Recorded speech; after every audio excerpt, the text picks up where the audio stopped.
some point during this interview, so I'm going to hang on to it. Oh, it's all good. Another fun fact. Which, I think, are we live? I think so. Takes my channel a minute to upload for whatever reason. Do you have a delay on your? Do you use OBS? Yeah. So There's do you like have a delay set on it? Nah, I try to actually have it as close to real time as possible because when I do these streams, I actually allow for people to comment. So like, if they want to know something, I can. So it's more like a live podcast. That way, if somebody has a question, they can kind of jump in. But well, if that's the case, let me make sure because I have this mic in front of me, but I also have. I mean, it has a fine mic. Let me make sure I'm using my actual. There we go. Oh no, you're good. Cool. Good. Yeah, it's up now. Cool. My good mic should be being used. Sweet. But what's the cool thing about I feel like we have a lot of similarities because I played drums in school as well. No way. Yeah, so you did the little bit of the Greek thing, and that's what I'm doing, and you played a little bit of the drums, so that's super cool. Well, I didn't play drums, but let me tell you. So again, I didn't find Japanese till way later, but what I did find throughout my life is obsessive compulsive needs to learn things. Yeah. So when I learned, by the time I graduated high school, just through all the stuff I had to play through band and everything, I was very proficient in about 11 or so instruments. I was on all-state choir. I took all the way up through AP level music theory, and then my school by sophomore year, they're like, we don't have anything else for you, so we're just going to let you do independent study. So pretty much they would have like independent study guitar, independent study for piano for people who finished all the classes. So my senior year was like a bowling class, an English class, and all independent study music classes. So I love music, and I still play my guitar and my ukulele and my banjo and my piano and stuff. But that's a side of Chad that people don't see. Gotcha. That's cool. Well, I'm gonna let you. All right, Renzo Cabarius, new sub here. Thank you for the sub. Welcome to the stream. I'm gonna let you introduce yourself just in case. I feel like a lot of people that may watch this channel would know you, especially on the Japanese side of things. But I'll let you introduce yourself. I think you highly overestimate how large I am, friend. But I will give it my best shot. Hey, everybody, my name is Chad. If you know me, it's probably more iconic about the background than me, but I am here in my basement. I make videos about Japan and Japanese. I have been many things in Japan. I've been a missionary over there to start. I was a musician for a while, got into language schools. I ended up working as a translator at a Japanese tattoo shop, which is why I now can no longer go shirtless on Japanese beaches without my Japanese friends feeling pretty weird about that. I also really enjoy jazz. That's never come up on my channel, so if you like my content, don't expect jazz. But that, between you and me, that's a real thing. I like some jazz. There's a I can't remember the girl's name, but there's a hold on, I'm gonna find it real quick because I have it on my Japanese music playlist. There's a girl that I like. It's from like the 70s or 80s. Is it that girl that had that meme song that was going around where it was like her face was freaking everywhere? I can't remember her name though. It is where's this chick at? Junko Ahashi. No, it's not the same girl. But she plays some pretty rad stuff. I'll have to send you. I have it's a pretty meager playlist of Japanese jazz, but I tend to like it. Most of when I go to, like, I'm based in Fukuoka, so when I'm over in Japan, I'm in Fukuoka. But there's this area that's only canals. It's just like you'll have like a street. It'll be like a big business, and then street, and then like canal, and then another street, another big business. There's all these weird kind of. It's almost like these used to be sandbars, and then it kind of became a real city. Right. So in that canal area, there's a really old jazz bar, but man, there is no Japanese jazz records. It's all American jazz records. Like, you can go in there and pick something off the wall. They'll take it off the wall and play it while you're there. Yeah. Whoa, that's cool. Oh, it's awesome. But dude, I've asked them like, hey, what do you recommend for local jazz? And they go, well, it's only live performance. So the only time I can hear locals perform original Japanese jazz is when live performances are there. Otherwise, it's old school, Muddy Waters and fun, soul-y jazz things. Yeah, no, that's cool. Brooke Spiker is here. What is going? It's weird. Brooke. It's weird seeing you in my chat. That is very strange. But thank you for jumping on. Before we go any further, I do want to say, and this is the one thing, chatting, you'll realize, and I know that you're kind of the same way too. There is no rhyme or reason, man. I may have a question about one thing, and then we go to a different topic, but I do want to say before we go any further, man, I appreciate you jumping on. I know I said it before the stream, but I'll say it now. I appreciate it. there's a lot of people that I talk about being huge motivations for me. Matt versus Japan is one. I always talk about my friend Luke Truman, who studies Chinese. Very, very talented man in terms of learning. He knows Cantonese, and he's learning Mandarin with just very, very talented. But it would be impossible to have a top 5 without Chad Zimmerman in there. So Aw. I appreciate Man, it, man. that feels good, man. Thank you. I did not intend that at all for my channel. That, like, it's weird when a lot of people talk about inspiration for some reason. It's my channel, but the thing is, when I look at my channel, I go, "Oh wow, this has been 3 years of failure." But you know, That's the thing, right? Like, I look at it inside my head, right? Like, I'm not the person that's, I'm not making those rise and grind YouTube videos to be like, let's encourage people to study today. Right. That's my intention is not that. I started the channel truly because I was in Japan I was there for a month, and I was like, I want to remember this, because I didn't ever plan to go back. Right. And I just absolutely fell in love with it. And I made the channel as a place for me to kind of go back and watch the videos. Yeah. But after it was done, I was like, okay, I can't live without this place. I can't. Right. I found where I belong. And like right when I got home, I think it was a week later when the jet lag wore off, I bought another ticket back that year. Right. So that's kind of my start with going there. And then as the channel progressed, it was always me kind of cataloging for me what was going on. And then people started being like, hey, I heard, Sentos are a thing, or I heard, blah, blah, blah. And I was like, Right. I don't know what that is. So I'll go over there and make a video for you. And I would do it. And like 2 people would watch it. I'd be like, sweet. Yeah. Like, those people asked for it. They got it. But what happened was, when I started really studying Japanese and getting into it, I heard about the JLPT, which is probably my biggest regret, was hearing about that test. But what would happen is, you always compare yourself to other people, which is a horrible thing to do, Right. because comparison's the thief of joy, as my old pastor used to say. I don't know where that's from, but it sounds cool. Yeah, that's true. You'd see all these people who pass the test in like 6 months, or at least they say that on YouTube, right? Right. But they don't talk about, like, they didn't make any videos, and then all of a sudden it's like, I passed it in 6 months, and it's like, oh really? Or did you start from a Chinese background, so you already knew the kanji, or Right. were your parents Japanese and you just didn't really take it seriously growing up, and then from there it was 6 months? Or are you just blatantly lying? Like, Yep. people don't like to believe that or not, but there's no background checks on the internet, right? Yeah. But here's the problem. I made it so public, right, that if I failed, like, I'm obviously not going to have the paper to prove it, and I've made my channel on this. What happened was, year after year, I kept seeing people pass, and year after year, all these people were claiming all these really cool things, and it kept feeling like maybe I was just dumb, maybe I had a learning disability I didn't know about, like, something's wrong with me, maybe I wasn't a language learner. Right. But the funny thing that happens is, when I'm looking at that progress, right, I looked at 3 years of, man, I'm just failing and failing and failing, and I'll never pass this, and this is pointless.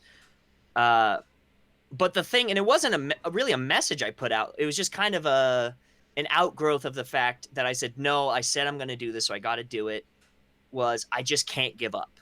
Like, I refuse. And so I got 1,000 comments from people going, oh, it's the lost time fallacy, or whatever it was. Like, you think that because you spent so much time, you have to keep going. Right. And I was like, no, it's not about that at all. I don't even like the test now. I'm mad I ever found out about it. But it was the fact that I set a goal, and when I'm telling people online, freaking believe in yourself and love what you do. And I don't care if it's Japanese or the N2 or whatever, but just, like, if you won't believe in you, I'll believe in you. I don't even know half the people that I have to encourage online. They're an anime image and a name that I never see.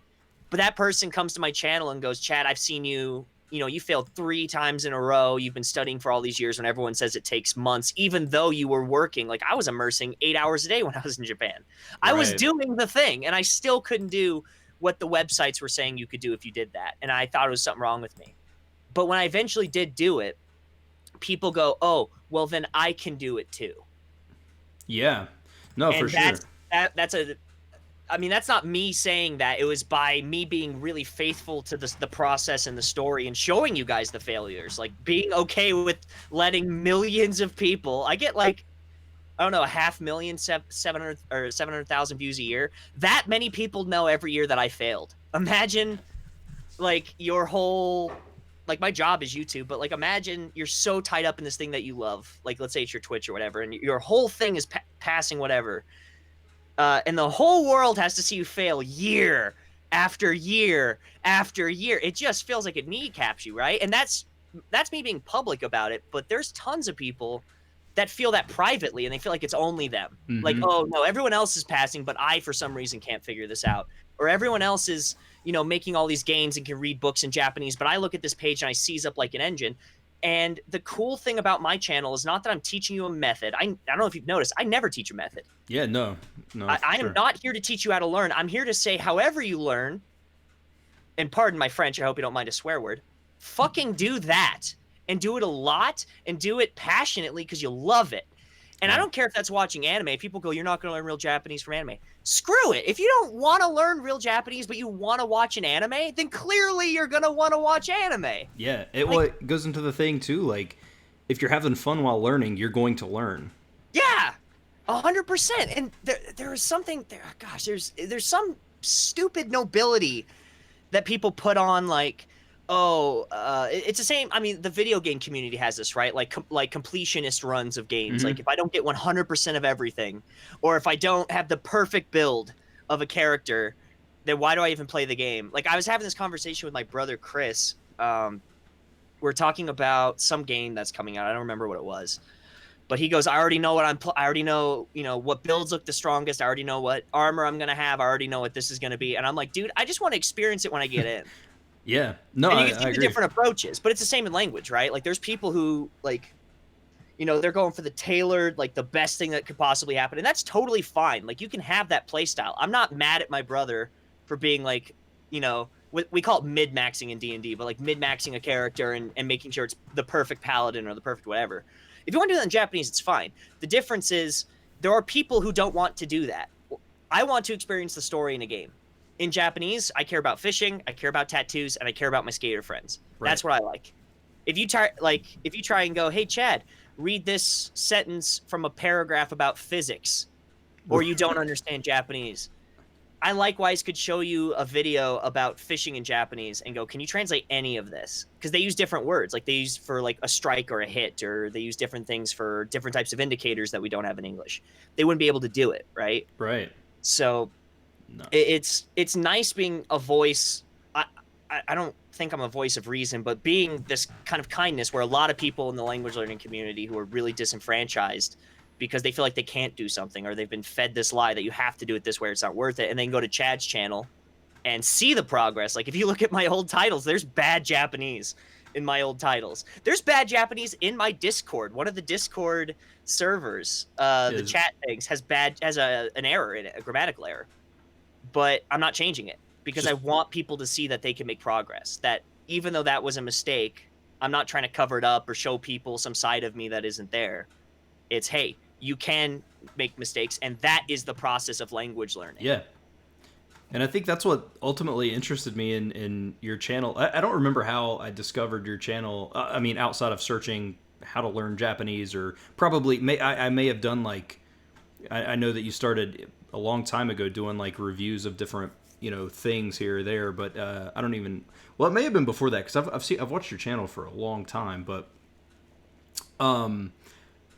I think that's part of the thing, man. Is it's the relatable. Like, there are the famous YouTube polyglots who never show you the failures, and then there's people who are relatable that people have more. There's more of a connection there, which is that's what I've tried to design my channel after. Is there? I mean, if you even just peruse through my channel, like the videos, you would see the hundreds of failures in every different language that I have ever tried. And it always ends up coming back to Japanese. But yeah, I think it's that, man. I think people want that relatability. Like, I think it's the experience, right? Like, people don't come to my resource reviews for some reason hold a lot of weight, like in Reddit pages and stuff that I never visit. But I remember seeing a lot of people citing me as some sort of authoritative resource, which I was like, don't do that. But they're not doing that because I'm like some ungodly good person at Japanese, right? Their trust in my review isn't because of that. It's because, I don't know, I don't think passing the N2 had much to do with it, but you could say it's because, oh, he he has some sort of proof they did it. I don't think that was the case. I really think that the thing is that I'm not out here trying to sell you a program. Right. I don't want your money. Keep it. In fact, my resource review series is meant to keep you from wasting your money. Like, I don't need your money. Like, you can spend Right. that on you studying Japanese, but I want you to use it wisely, right? So I think there's something about just going, hey, Chad's kind of read all of these and tried all of these, and he stepped on the landmines for us, which is Yeah. definitely true of me. Well, I have learned every which way to not learn Japanese in the attempt of how to learn Japanese. how to learn Japanese. Well, and it's a thing where if I'm gonna trust someone who's doing a book review, is it the guy getting paid to do the review or the guy who's not getting paid to do the review? The guy who's probably going to lose money, like me, the guy who's probably going to lose money trying to Right. review this, but is doing Yeah. it for the good of the community. Yeah, man, exactly. So, and I think that's cool. What I like, and I think it's super cool, which we talked a little bit prior to starting the stream, but like very rarely on YouTube anymore, like it's become about this idea of polyglot and polyglotism and speaking 100 different languages. But I love that yours is, and same thing. Even though Matt versus Japan is learning Chinese, his channel is still solely Japanese. Like it's a very fresh take, honestly, on a lot of channels. Which my channel is bombarded with 100 different languages, but from here on out is going to be Japanese specific because I'm in my this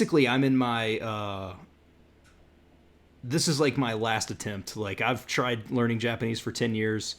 And recently, I just went through a thing where I had to. I actually talked about it in your Discord with Brooke a little bit about how I had to find a different study method because I kept using these apps and I kept using this, that, and the other. But I've been at the same level in every language I speak for 3 or 4 years, and I was like, I have to do something. And so, just getting on here, and that's. But again, my channel is littered with other languages as well. But I think it's really cool that yours is.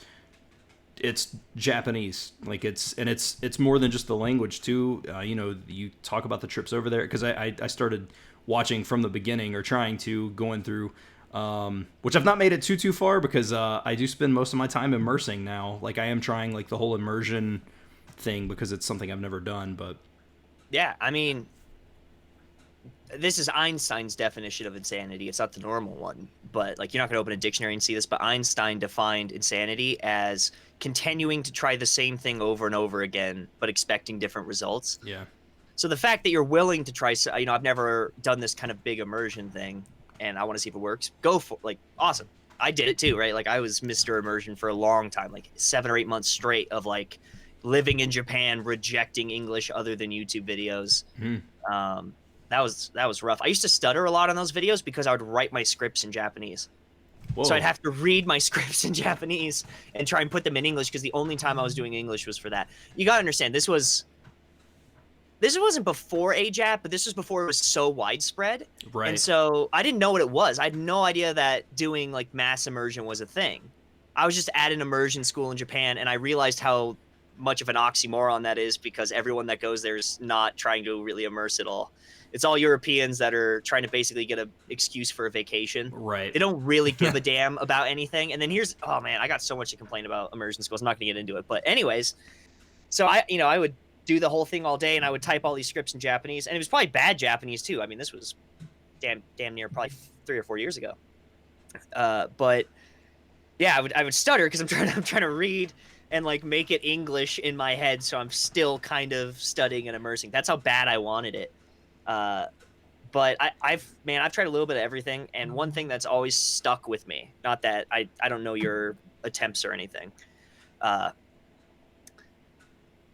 It's really easy for people to hit that kind of intermediate plateau in a bunch of languages and then feel really good about it. But the amount of work to break past that intermediate plateau, especially in a language that's really different from your native, which I assume is English. Right. Oh yeah. From how well you speak, I don't know, maybe. No, it is for sure.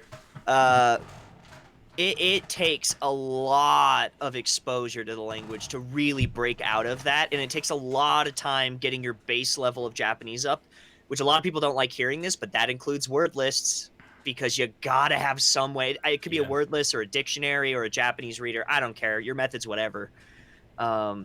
But it's really easy to feel comfortable, even in Japanese, right? At an intermediate level, because you can understand maybe like 50% of what you hear in an anime, or you can get like whole pages of manga, and you might only have to pick up a couple things here and there. And it's really easy to get comfortable there. Um, but the jump from there to being able to read like a whole Harry Potter book in Japanese and not need to look anything up, that's a huge jump. Yeah. Oh yeah. And it's real slow. So like I've always been the person that's like, I don't agree with the mentality. If you want to get to that level of language learning, you don't have to, right? Like you're allowed to be intermediate in whatever amount of languages you want. It's not like that's not a curse word. Right. If that's all you want, then do that. But if someone comes to me and they go, Chad, I actually want to be able to like read a Harry Potter novel in Japanese. It's hard to be a jack of all trades and a master of none in that regards, at least specifically to Japanese. I can't speak for, similar languages like Spanish or Italian or anything. But I very rarely see people who are at, a pretty good level of proficiency with either reading or speaking or whatever it is in Japanese, who also at the same time are studying other languages. Mind you, it's my own experience is completely, what is it? Not accidental. I could speak English. Incidental? Man, I don't know. It's just from my experience. Right. But for anyone that's watching and they go, oh, screw this Chad guy, what does he know? Which is true. What do I know? My channel's at a point where I meet, I've had conversations with and been in the comments with and in the Discord and my live streams with thousands of Japanese learners, thousands and thousands and thousands of people who learn Japanese. And I've met people that have gotten really, really good.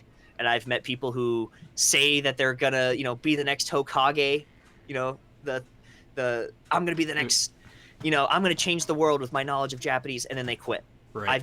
I've met far more of those than I've met Matt versus Japan's. Okay. Yeah. And most of them are not doing multiple languages at once. I'm not saying it can't be done.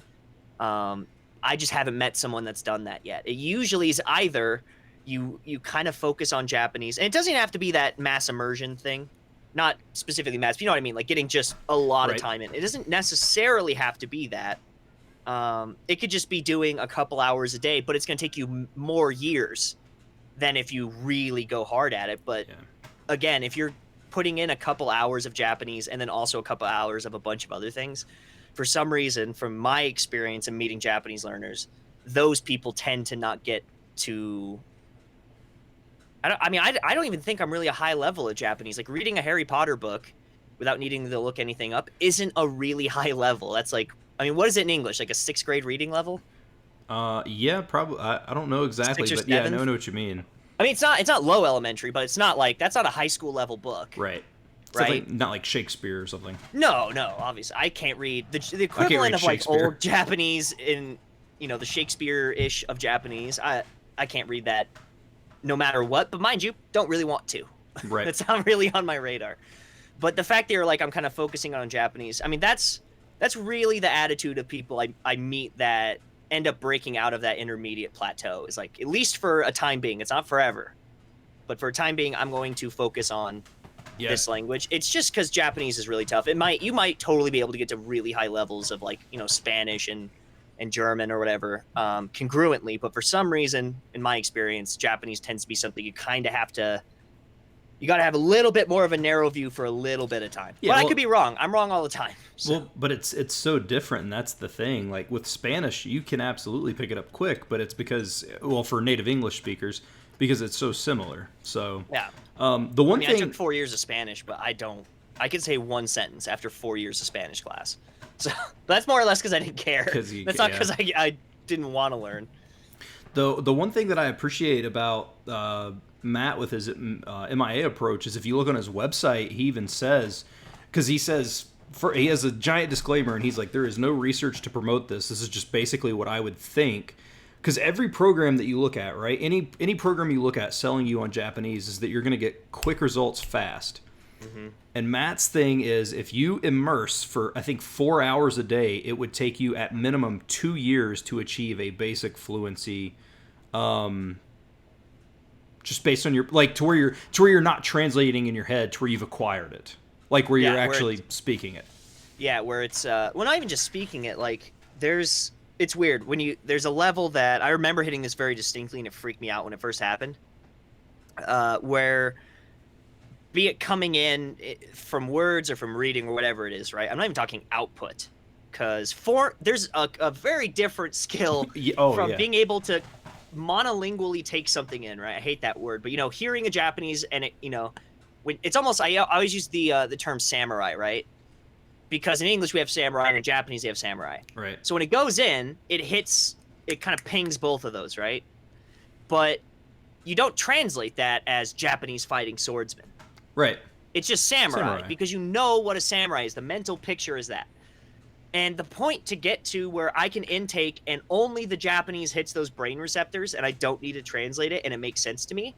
Yeah, I mean, that's a lot of hours. And then on top of that, output is a whole different thing, because now you are formulating sentences in a fashion that hopefully would be understood by natives, Yeah. right? So that's a whole different skill set. And that's the thing I like about Matt was I mean, this was a offline talk, but he says it in a lot of his videos. He had these really unrealistic expectations from the AJAT site, the year and a half near native level fluency. And it's like, I mean, all of us have that, right? All of us have read a thing that said, I got fluent in 6 months. That's why I did that series. It's not because I thought I could get fluent in 6 months. It's because I know I can't get fluent in 6 months.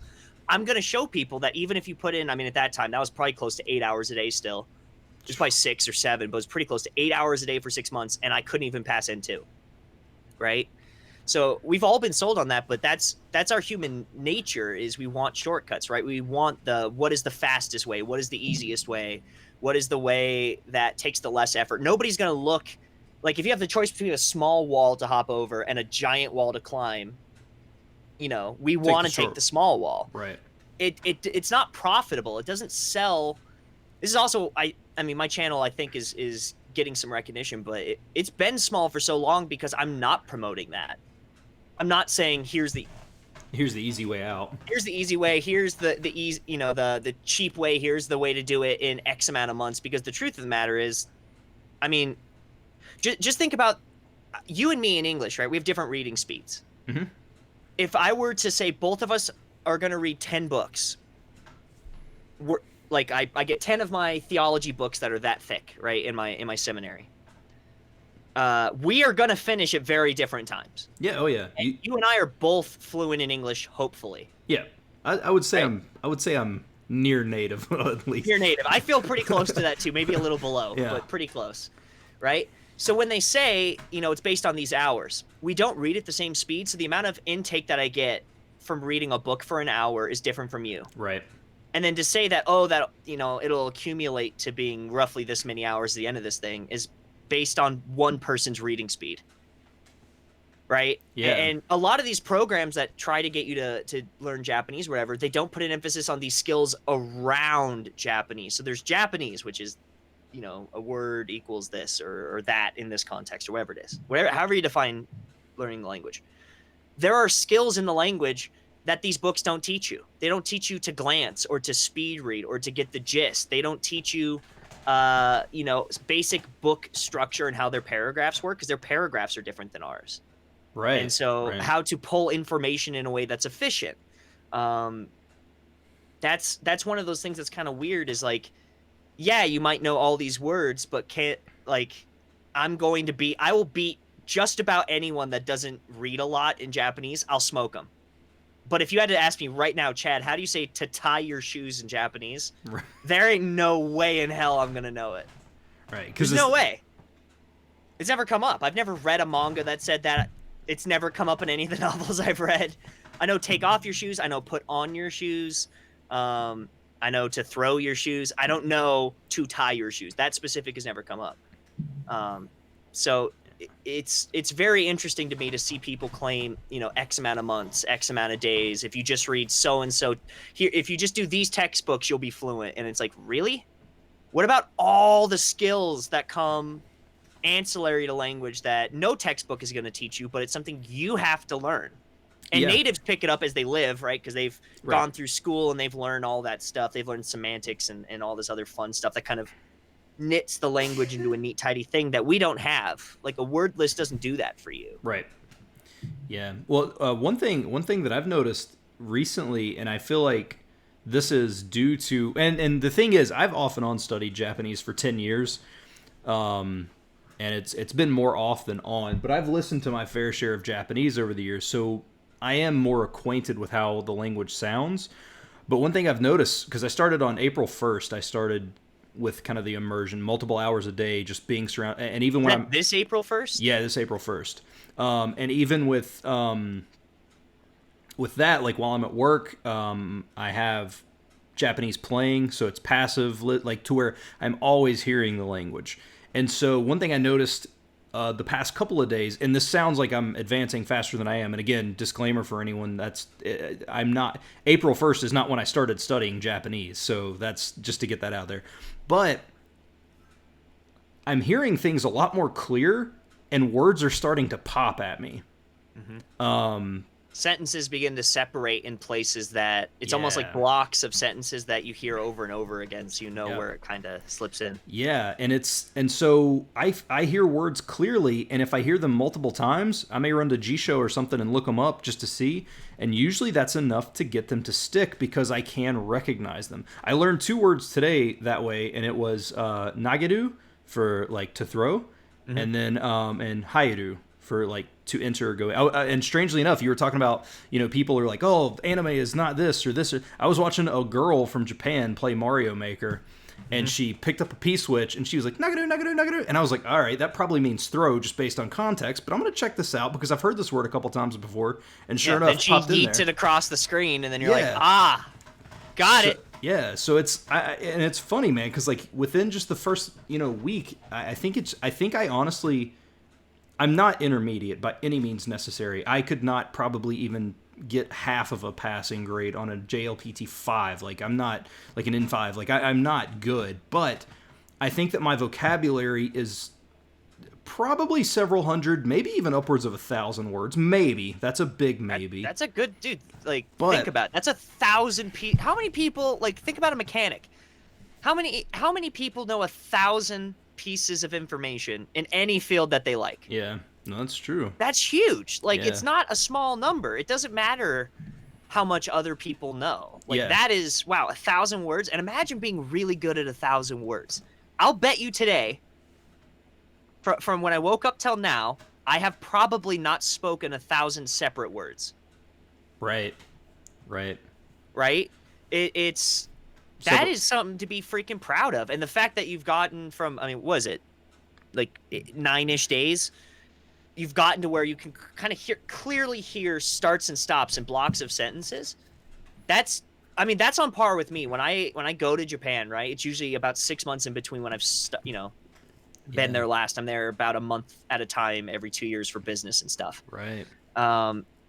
When I get off the plane, my Japanese is not as good as when I got on the plane the last time. Because I was there for a month. I was just in it all the time, and I'm at business meetings, and I have to translate, and my brain's kind of, after a month, you're just bombarded with it, and it gets really good. But when I come home and I'm not exposed to it, clearly, my Japanese falls, even though I'm watching Japanese TV and stuff, right? It's part of the flow. And so 9 days, I mean, for me, it's about a week to where I'm back to where I'm normally speaking the way I do when I'm there. Yeah. I mean, you're doing it at a great pace. Like, Yeah. that's a lot of people are that way. Even the people that I bet you are like, wow, that person's so fluent. I bet they talk like that all the time. They get rusty too. Yeah. Oh, yeah. It's okay. Yeah. And like I said, I it's not that I just started. Like I've been studying Japanese longer than 9 days, but Yeah. in terms of the actual idea of immersion, and spending multiple hours a day. Tokini Andy is in here. That's awesome. I love Tokini Andy. Welcome. Oh, hey, what's up, welcome. man? He's, if I remember right, Andy. You're Dutch, if I remember right, because I think you're one of the people that picked up on my joke, but I'm often wrong. So. But but yeah, man, it's like, I don't know, and I think it's just one of those things where I just needed to get past a certain level. So let's just jump around here. So when you first decided to go to Japan, what was where did the interest in Japan come from anyway? Man, that is a fun story, and I don't get to tell it enough. I had zero interest in going to Japan almost the totality of my life. Like, Whoa. nothing interests me about it. It was nothing to do with Japan. I was a nerd, I'm sure, like most people, right? So I got introduced, I mean, obviously to Japanese video games like Final Fantasy and stuff at a young age, but Right. you don't think about it being Japanese, right? You watch No. Pokemon, it doesn't occur to you that that's a Japanese thing. Right. Um, And then actually, when you find out, it's always like, "Did you know that's Japanese?" And it's like, "No." yeah, I thought that was just TV. Yeah. Yeah, you don't think about it. And so my cousin introduced me to anime, and I ended up joining in high school a little anime club with my friends where every week we'd watch stuff. It's kind of the basis for anime night. Okay. What anime night is because I used to have that in high school, and there's a lot of kids that I'm sure could use a community of like-minded people to watch anime with on a Saturday night instead of being lonely. So I was like, hey, I could be that community for a lonely kid. Right. Like, that sounds fine to me. But what happened was this is gonna sound so bad. You're probably the first person I've ever talked about this publicly with. I had such low self-esteem, and I thought girls would never like me. So I wanted to learn French because I remember there was a story of let me get the guy's name right. There who do you know the movie is it The Notebook? Yeah. Yeah. Who's the guy Ryan the guy Gosling? from that? Yeah, so Ryan Gosling speaks fluent French. Okay. And I remember seeing I think it was maybe on Facebook or something. Some girl posted like swooning over him, and it was a story about there was a fight in Montreal, like on the street, and these two guys are fighting, and he goes over there and splits them up, and he uses French, and he gets them to be friends again, and then he walks off. It's some person filmed this kind of random happenstance, right? Yeah. And I was like, oh, girls like guys that speak French. It had nothing to do with the fact that this is Ryan freaking Gosling. Right. In my head, I was just so lonely. I was like, so girls clearly like guys that speak French. I can do that. So I picked up French Pod, whatever it was, French Pod 101. And my buddy Cody, who was interested in learning Japanese, and he was also one of my anime friends, was going to Japan. And we were really close friends, and so I was like, well, maybe I'll go to Montreal because I figured maybe I'd find, I'd be able to find a wife or something because I'm 18 and lonely. And what I found out was that I really don't care at all about French culture. And that's not to insult French people, but I don't give a damn about the Lou. Right. No, Or Charlemagne. Like, I don't watch their TV. I don't listen to their radio. I don't care about their music. And I tried when I was learning French. I tried to learn it for like a year. I tried listening to their music. I just was like, this is awful. Right. I couldn't stand it. But I already listened to, Japanese openings and endings for animes, and I watched anime, and I liked anime, and I liked manga kind of. I didn't really read it that much, but I did like them. I liked, Japanese video games. There's all this stuff I liked about Japan. So I was like, well, my friend Cody's learning it, and I'm the only person I know learning French. So if I learn Japanese, I'll at least have someone to talk to. Maybe I'll also add in Japanese to this. And so I ended up it was probably 2 weeks. What would basically happen is I would download all of a season for Japanese Pod, which is a lot. That's close to 15 hours. And I would work a job picking up dog poop in an apartment complex because I was out of high school. I got C's my entire high school career. I didn't want to go to college. And I was just like, I need to do something. So I got a job picking up dog poop. And every day I would listen to podcasts that would encourage me to do what I wanted to do. But I didn't know what I wanted to do. So I learned Japanese. And then I fell so in love with the language. And I remember, unlike French, I was starting to form sentences, and it was just like meh to me. It was just like Spanish class. But something about Japanese being so different, and the first time I was walking around picking up dog poop, I said something in Japanese. It was probably some dumb thing like, it's hot out. Right. Like, it's hot outside. And I lit up, and I got goosebumps. And I was like, I like this. And so my shifts were 12 to 13 hours plus overtime, and I would do nothing but listen to Japanese the whole time. Because it's summer heat, it's 100 degrees outside, and I have to be outside picking up dog poop all day on a giant apartment complex. And so, I'm just getting destroyed, but I'm getting paid pretty well at the time. I was making like $13 an hour, but that's back when minimum wage was like $7. Yeah. So I was doing pretty well. And I saved up everything that I could and then sold everything that I own that was not attached to the floor. And I bought that time was a round way to Japan. And I said, I'm going. I have nothing else to do. I'm just gonna be stuck at this dead end job, and I love Japanese. So maybe what I want to do is over there. I don't know. And by the way, I'd never left the country before this, Right. ever.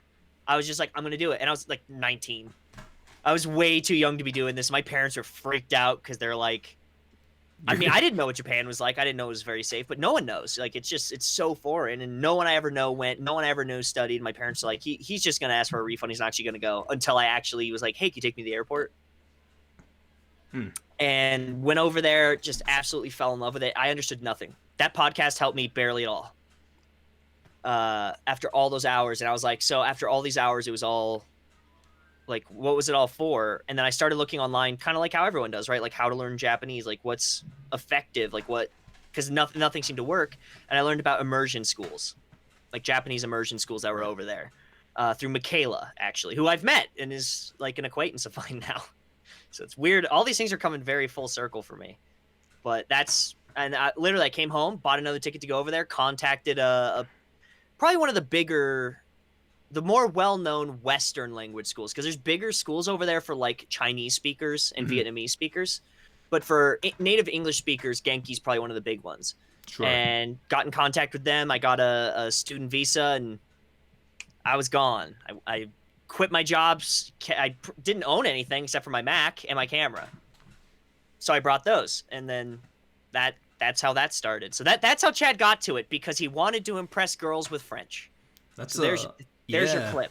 That's a pretty cool thing. Yeah. Well, no. What's funny is like my interest in Japanese manga and anime is actually recently something I love. My interest in Japanese is, which I know that you know from like your Discord server. I'll talk about wrestling all the time. I love wrestling, and Japan has one of the best wrestling scenes in the world.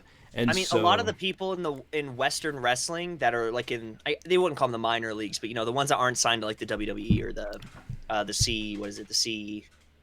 Yeah, AEW now. You've got I mean, all those, right? So the ones that aren't quite, their characters aren't developed enough, they don't have the fan base to get signed. They'll go to Japan for a couple years. Yeah.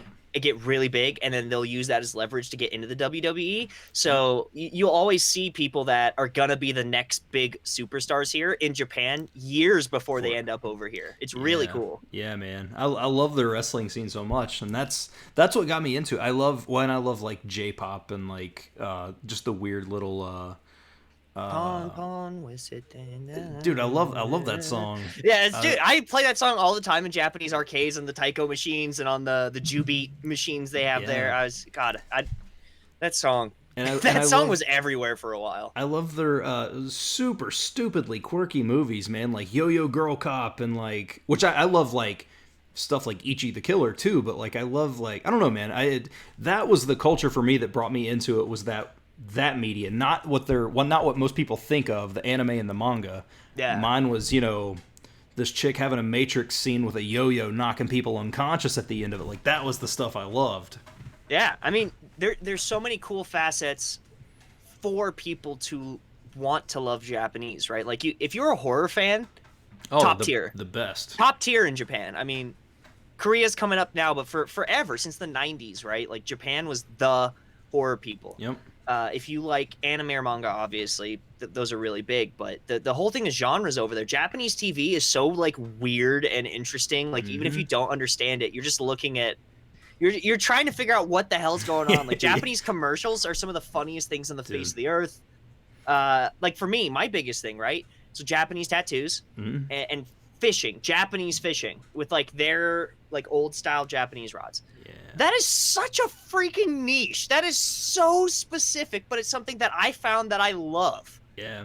And there's something like that for everyone there. Japan is just so littered with niches. Yeah, that man. There's always something. I think that's the thing that is one of the most... Also, fun fact real quick. My favorite movie... So, like, I love all the Japanese stuff, but my favorite movie of all time is a Korean movie. Which one? Old Boy. Nice! Yeah, that is an amazing movie. Yeah. I did not like the American remake. It made me so sad. I thought I'm really shocked that they kept the twist ending. Yeah. Just with the way that America is, I was like, "There's no way that's flying here." But they did it. But the Spike Lee directed that. Yeah, it was super. I didn't expect it. Well, when they announced that he was remaking it, I was like, "This is going to turn into something crazy." It's going to be like a Kill Bill, but not fun. Yeah, But I love that movie. I love there's a horror one that came out of Korea that was really good. wasn't A Tale of Two Sisters Howling or something. Howling was really good from there. That's the English title. I don't know the Japanese or the the Korean Korean? one. But it's weird. It's about like Korean spiritualism and there's actually a little bit of Japanese in there. So Yeah. there's one character that speaks Japanese, so you can go watch that if you want. But that was really good. Train to Busan, freaking awesome.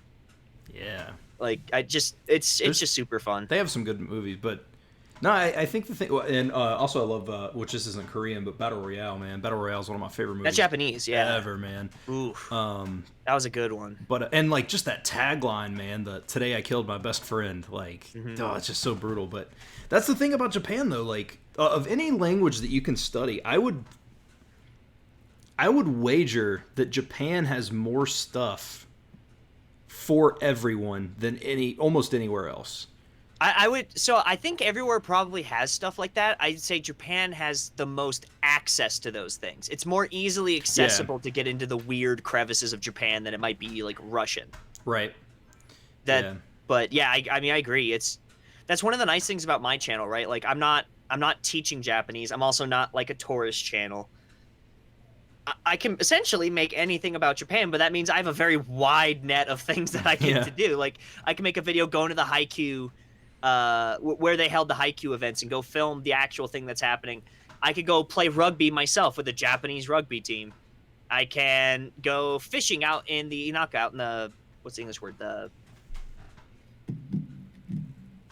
Not the city, Inaka. Like, what's not city? It's like there's barely anybody out there. Like rural? Countryside. Countryside, gotcha. I can go out to the country. God, I forgot the English. I can go to the countryside. That's where I live. You know, it's all my videos get to be something new and different because it's really accessible, and that's not the case everywhere. So it's such a cool country. Yeah, man, and it's so compact. Like you can see so much. You see so much of it.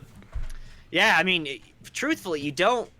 I remember first going there and being like, "There's not a lot of cars on the roads," and I'm in a major city. Fukuoka's big. Yeah, it's a big city, and I was like, you know, if this was a city in America, this would be just back to back, and there's so many one ways with no cars, and you're just like, what's going on here? And everyone's like, you don't really need a car.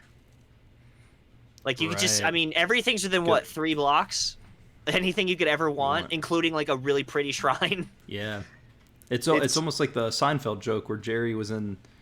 They were talking about driving in New York, and he's like, "No one owns cars here. There's too much traffic." Yeah, exactly. But it's for it's public transportation. Yeah, because I know there's like the subway system in there. That my friend that still lives over there, which he's applying to get his driver's license, but he still just like trains everywhere, and it's super cheap. Most of the buses and trains and subways in Japan privately owned. Oh, really? Yeah, they're not public transit. That blows my mind. Yeah, I was like, wait, what? This is all privately owned, and it's like it's not all privately owned. There are some public aspects, but the vast majority of trains, planes, and automobiles in Japan are or not automobiles, but I was just using the saying, but it's mostly privately owned. It's like over 60 or 70% are privately owned. Definitely don't tell the rich American man that, man. They'll start. Dude, yeah, I mean, we're a little spread apart to make, you know, buses and trains super profitable, but maybe interstate trains might be eventually down the road somewhere. Yeah, when we start filling out the center states more, where there's more out near the borders of the states, it might make more sense to have interstate travel, but I don't think right now it's going to happen.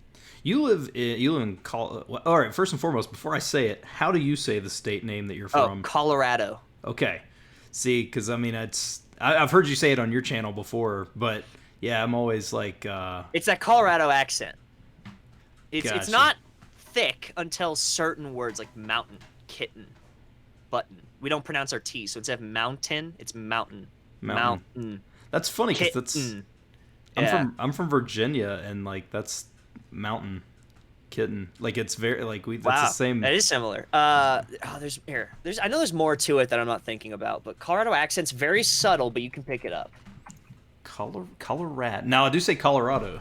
Oh, we say Colorado Yeah. with a hard, kind of like a hard A. Colorado. Well, not that'd be Rado, I guess would be a hard A. But like it's It's like in like rad, like something's rad. rad. We don't say it's rod. So it's not Colorado because Right. that's that. Oh, that dude's doing a rod trick. Right. He's doing Huh? a rad trick. Oh yeah, yeah, and that was my wife listening. She said same thing. People from Nevada. That's Nevada. Nevada, yeah. So, I don't think I'm even gonna be able to find anything on here because what's gonna happen is it's gonna be like, here's what the accent is, and then it's gonna be written down, and then I'm not gonna be able to phonetically pronounce any of these. No, you're Oh, do you say how do you spell so Coyote that animal? coyote. C-O, so we say coyote. Coyote. You like overly Coyote. We say coyote. coyote. Yeah, it's like coyote. So that's the same. Wheelbarrow or wheelbarrow? Wheelbarrow. Wheelbarrow. We say wheelbarrow. Wheelbarrow. That's pretty close. Yeah. Wheelbarrow. Wheelbarrow. Didn't. I didn't Huh. like. Yeah, I didn't. I didn't do Drought. that. Oh, here's one. Soda or pop? Well, actually, I think for the region that I'm in, most people say pop, but I say soda. I say soda too. Are you actually from Virginia? Yeah. Were you born somewhere else? No, I'm actually from Virginia, but the town that I'm in is called Bluefield, and it actually shares. There's a Bluefield, Virginia, and a Bluefield, West Virginia. So I'm like, the state line for West Virginia is less than 30 seconds from my house, and then I'm about an hour outside of Tennessee. Like I'm almost out of Virginia, but I'm in Virginia. Huh. And then I can also be in North Carolina in like an hour and a half. Like I'm in a weird spot. I think Brooke's also from there, but I don't exactly know where because That's what I've she never just- been to the East Coast. That's what she just said in the chat. She said, "Nice." Good thing I'm not doxing her because I just realized that's probably not public info. So, she said she's close to Virginia Beach. oh, okay. I Which really is- do need to go out there because I have I don't even know what I would do, but like a huge portion of people that like watch me and support me and would actually want to meet me are in the area, like either in Virginia or right around there. So I could fly into any area there and just meet up Yeah. at a Starbucks and probably fill it out with people that just want to hang out. Yeah.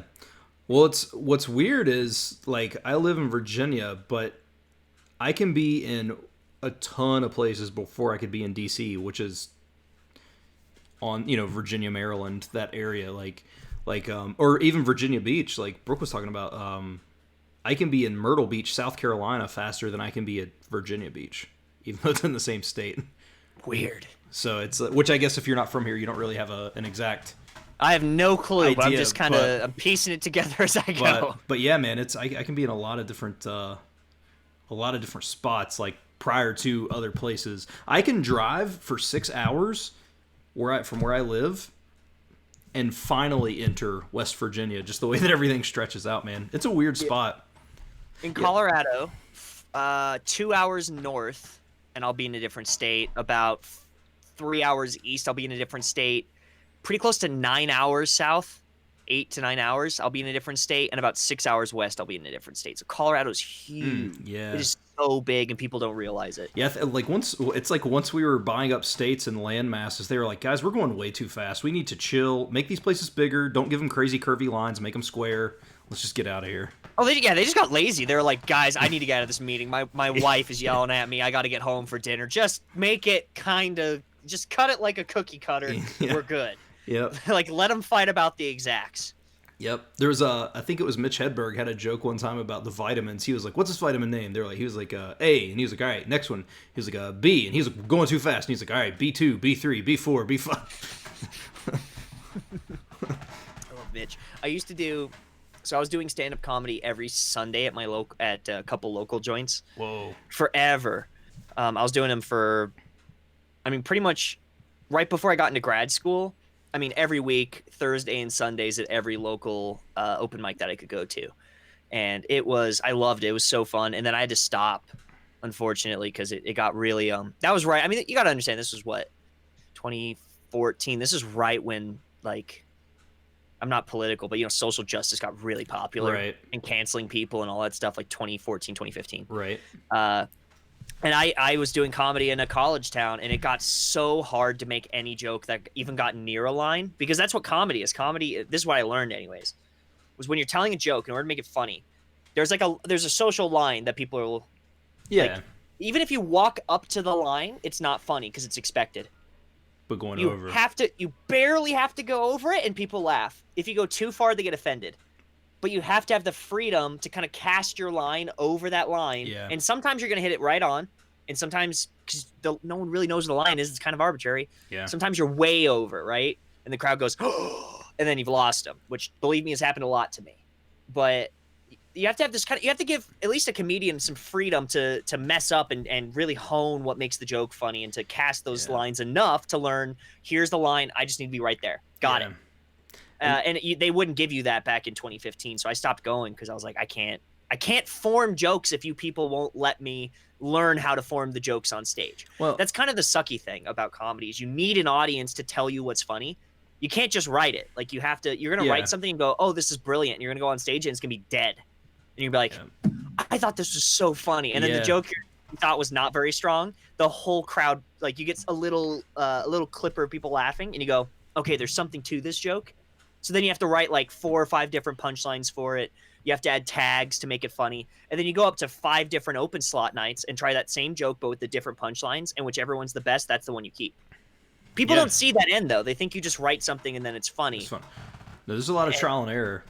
Oh, it's all trial and error. And it's trial and error in front of a crowd of like 100 people that at that time wanted to see you fail and fired from your jobs or whatever. And I was like, I don't want to deal with this. This is not what I'm about. My question is, if you are the type of, and you know, I don't really get into a lot of that stuff either, but like, if you're the type of person that does get offended at everything, why are you going to a comedy show? Yeah, why go to a comedy show? And that's what, like, there's some stand-up comedians that I still respect, like Joe Rogan doesn't back down. Ari Shaffir doesn't back down. I love both of those comedians. Ari's so crazy. Yeah, dude. Oh, that dude's they don't back down. Even though people have tried to blacklist him. He's just like, no, doing what I'm doing. You can't blacklist someone that isn't employed by anybody. What are you going to do? You can't cancel his podcast. Yeah. He works for himself. It's like, I don't know. My podcast, not that it makes a lot of money. I have a comedy podcast with my friends. It has nothing to do with Japanese. And this isn't a promotion. I'm just saying this because this happens to apply to me. Right. There is a lot of stuff on that podcast that I'm sure would get me blackballed. Like, someone could send that podcast to an employer and be like, look at this guy. Why are you having this guy work for you? And I could get fired, right? Right. I'm my own boss. I run my business, and not just the YouTube. Like, I run an importing, exporting business in Japan. I run a fly rod business. I run the manga club. I do run my channel. I also run a translation thing. I do it with my tattoo shop. And you can't cancel someone that works for themselves. And that's the dream, dude. Working for yourself is the ultimate dream, because you have freedom to just make a podcast that would otherwise ruin my life. Yes. Yeah. And make no money from it. Yeah, man. That's the dream. That's what I need to I don't know, man. Maybe post interview sometime we can set up, because I really want to learn. Kind of, obviously my channel. I mean, I don't know if I could make money from it ever, which I'm getting closer and closer to that monetization.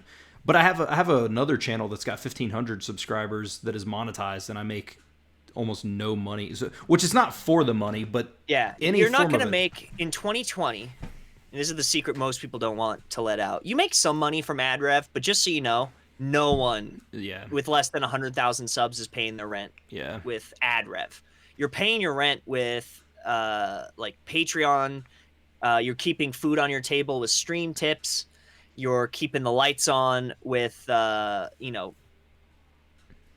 just random stuff that goes on. Pretty much everything that being a creator is right now is fan supported. Like, I'm not relying on Big Daddy Google to pay my rent. So if I get stuff from them, I see it as like a bonus. Because it's like, oh, I got, here's something extra on the cake from your ad rev, because they could take away my monetization tomorrow, and then if I base my business on that, it's screwed. Right. So it's all the stuff that kind of goes around the channel. That's the stuff that works. And I make all that, for me, it's all voluntary. I'm not selling a textbook or some plan. If you want to support my channel, I have the manga club, right? You get something out of it. You get real Japanese physical books from Japan to you. I get a little bit of money to eat. Yeah. I'm not robbing you. I'm not charging like $50. Like it's enough for me to eat and I'm okay. So everything, my whole channel, my existence is fueled by people that go, I think Chad, without any coercion, has benefited my life enough that I would like to support him. And that's a really scary and a really cool feeling. Yeah. Well, I mean, I know that I do some stuff too, and I don't understand how you get the books, and like I feel like you would lose money on that situation. I speak enough Japanese to get very good deals on a lot of aspects of getting that over here. From shipping it here to buying it there. It's a lot of business meetings. It's a lot of hanging out in shops. It's a lot of knowing people.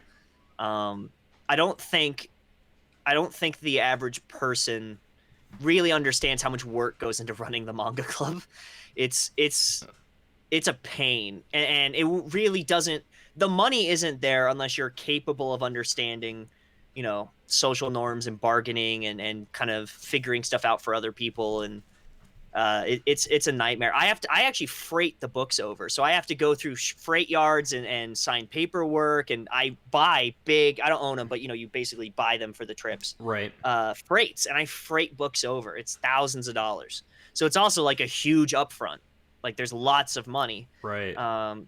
But that's kind of built over the years. You got to understand, this was not. I didn't start going, I'm gonna freight 10,000 books back home. It's grown to that, but it's really cool because it's like, man, I don't know, the Dutch meme, right? Like, I don't speak Japanese, I speak Dutch. Yeah. It's so funny to me that that's the case because I don't speak it publicly, but I'm like running hour-long business meetings in Japan, going over prices of freighting and going through different ports and what's going to be the cheapest way to get it to me. All in Japanese, no English. They don't speak English. Right. I'm at some shipping yard in Japan. But then to come home and read comments of people going, this guy doesn't know anything, going, yeah. Yeah, which actually is a really cool aspect because I think it's cool because you don't, and I've tried to say this recently, and like I even made an explanation of going back to Japanese, but then like I don't owe anybody anything. Nope. You don't owe anybody. You don't owe anyone. You don't get a video unless I want to put it out. Yeah. And so, I do a lot of what other people want. Like if you want a textbook review, because I want to help you, yeah, I'll put out a review. But here's what's not helping people. Me putting out a Jiko Shokai, a video of me speaking Japanese. That does not help you learn. It does not educate you. It does not benefit you. Do you know what people who do that are doing that for? It's a pissing contest. Mm-hmm. It's them going, look how good I am. And here's the thing. It's not like they're coming up with that on the spot. It's written in front of them. And if they're saying it's on the spot, sometimes it is. But a lot of the time, they're just pretending. Yeah. So it's a complete pissing contest. It has nothing to do with benefit. It's so selfish. And for me, it's like, do I need to be a part of that? Do I need to be a part of the circle jerk and show off? And here's the other aspect of putting those out. There's always two aspects. I'm always going to be better than some people, and some people are then going to compare themselves to me and feel like crap. Like what we were saying, like how I compare myself to people.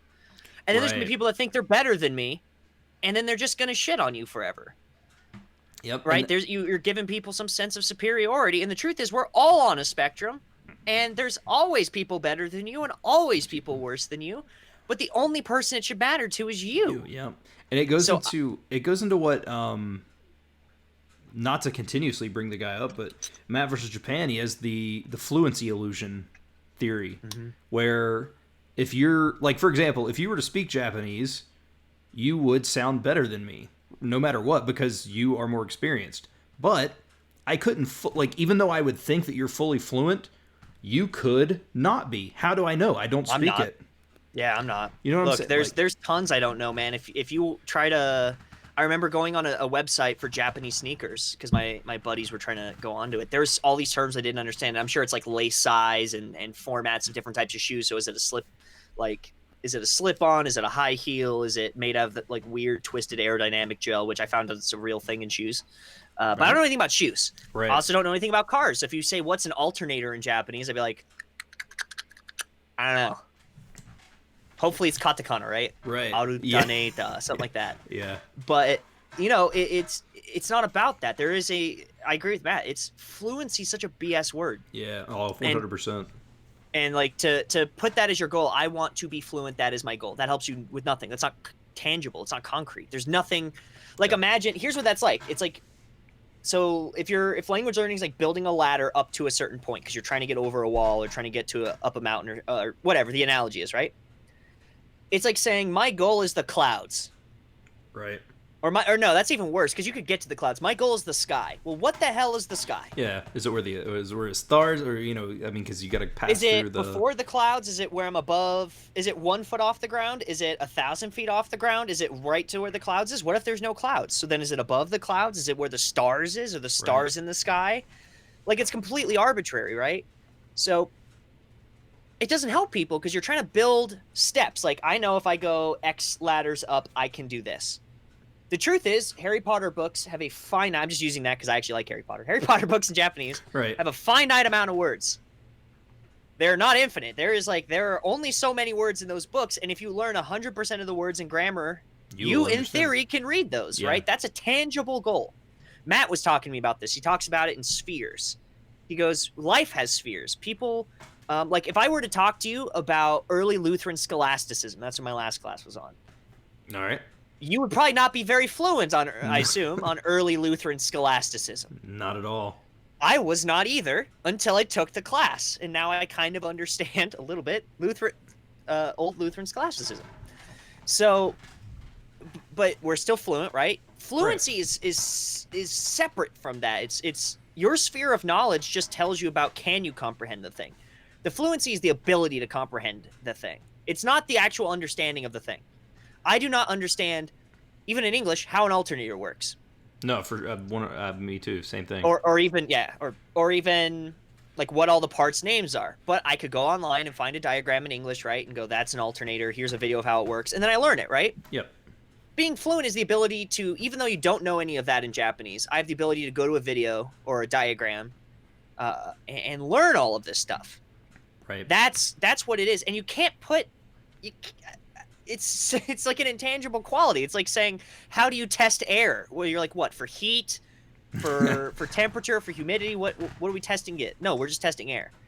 So having real tangible goals of set things that are possible to do tend to be a very positive thing.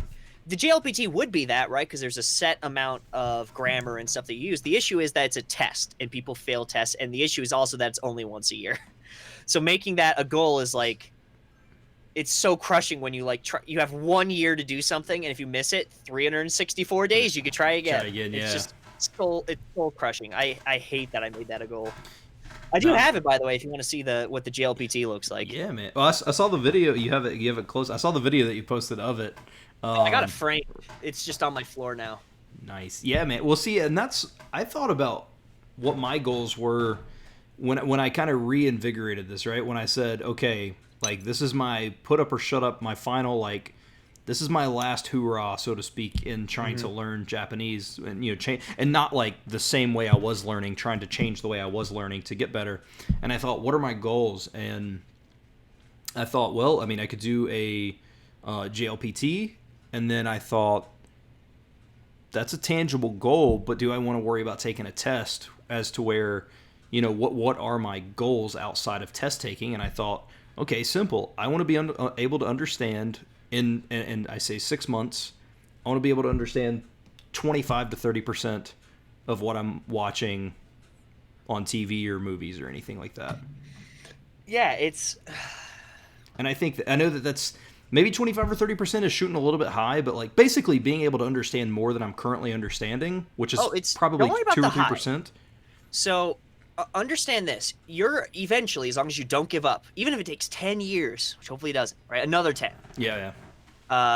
There are people who learned Japanese. I have an original. Oh God, I got to show you this. Hold on. Grab it. You're gonna love this. Cool.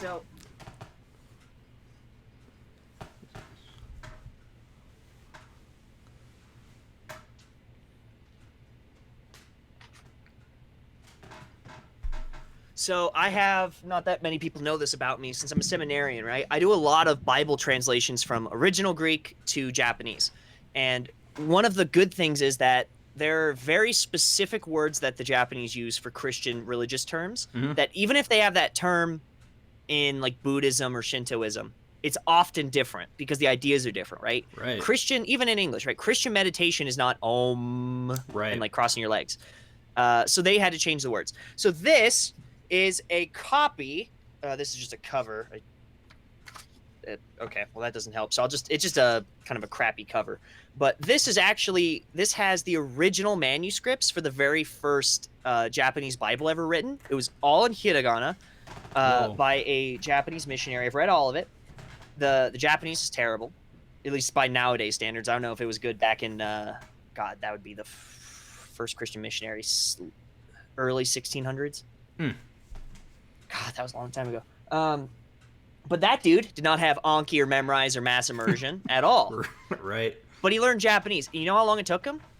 11 years just to translate the first book of he did John first, right? 11 years. And even then, wasn't very good at it, right? But he was able to do it.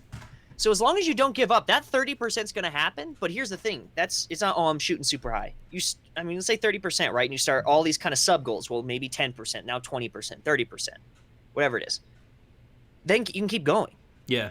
My goal was N2. I have now built other goals from there to learn other spheres. It's obviously not the N1 now because I hate that test. I probably will end up taking it eventually if I have to for like a job. But Right. just because you have this one goal of like 30% is really high, you have all these sub goals up until that goal. And then when you finally achieve that goal, same thing. Keep making a big goal and then small goals that go to it. And then a big goal and then small goals that go to it. And eventually, that really does kind of march your way up a mountain until eventually you hit the mountain. Yeah. I just I have to stop giving up and transferring going because and I talked about this actually on anybody who watches these regularly. I talk about this all the time, but like I have this thing where I'll start to struggle, and so what's the best way to avoid struggling? Going to a new language, because it's easy to pick up, hey, how are you? And it makes you feel like you're accomplishing something. You know what I mean? Yeah. But you're spinning your wheels.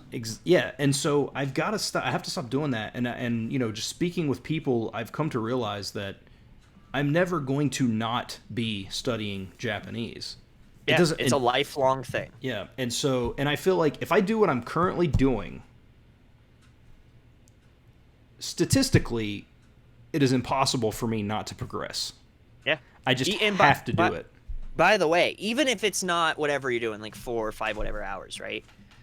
If you're listening to an hour of Japanese or reading let's make it reading, right? Reading's usually pretty easy. Mm-hmm. So in the scale of things, there's a finite amount of kanji and kana, right? Right.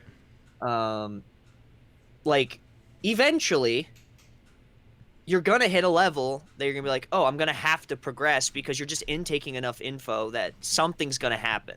Now, the question that a lot of people have is, well, what's the best way to do that? And that's not my speciality. I don't care what's the best way. I'm saying, for me, right, I'm in seminary. I'm getting a master's degree, and I'm an A-plus student. I have a 4.0 right now. Might be a 3.9, depending on this most recent finals. We'll see. Hopefully a 4.0, but it should be a 4.0, right? Right. I run my own YouTube channel. I run a successful Patreon. I'm, hanging out with you on a Thursday night, or with Steve Kaufman, and hopefully Lindy Bolt's here soon. Yeah. I'm also a dedicated member of my family. I like seeing my parents and being there when my sister got married, and like being a part of real life. And I have a D&D group I've met with every Friday since high school. But I am also a Japanese studier. I can't do 8 hours a day. But the truth is, you're going to hit a point where it's like, it's kind of a nice point where like you can take most books off the shelf and understand what's going on. And the parts you don't understand, it's mostly because it's a sphere you haven't learned yet. Your base level is going to be enough that the stuff you don't know, you know exactly how to know what it means, and you never have to leave the language. And it's usually just because you don't know that sphere. So you could typically just learn it in context. You'll learn what these words mean as you kind of, meander around the ether of Japanese. But people don't give themselves enough time. And that doesn't have to be 4 or 5 hours a day. That's a good way to get a lot of progress fast. But at the end of the day, you're going to have to spend those hours, period. And if you know that Japanese is going to be a lifelong journey, it makes it easier to go, well, I don't have to do 8 hours a day for 2 years. I can do 4 hours a day for 4, or I can do 2 hours a day for 8. Because even after that 8 years, I'm still studying Japanese. Yeah.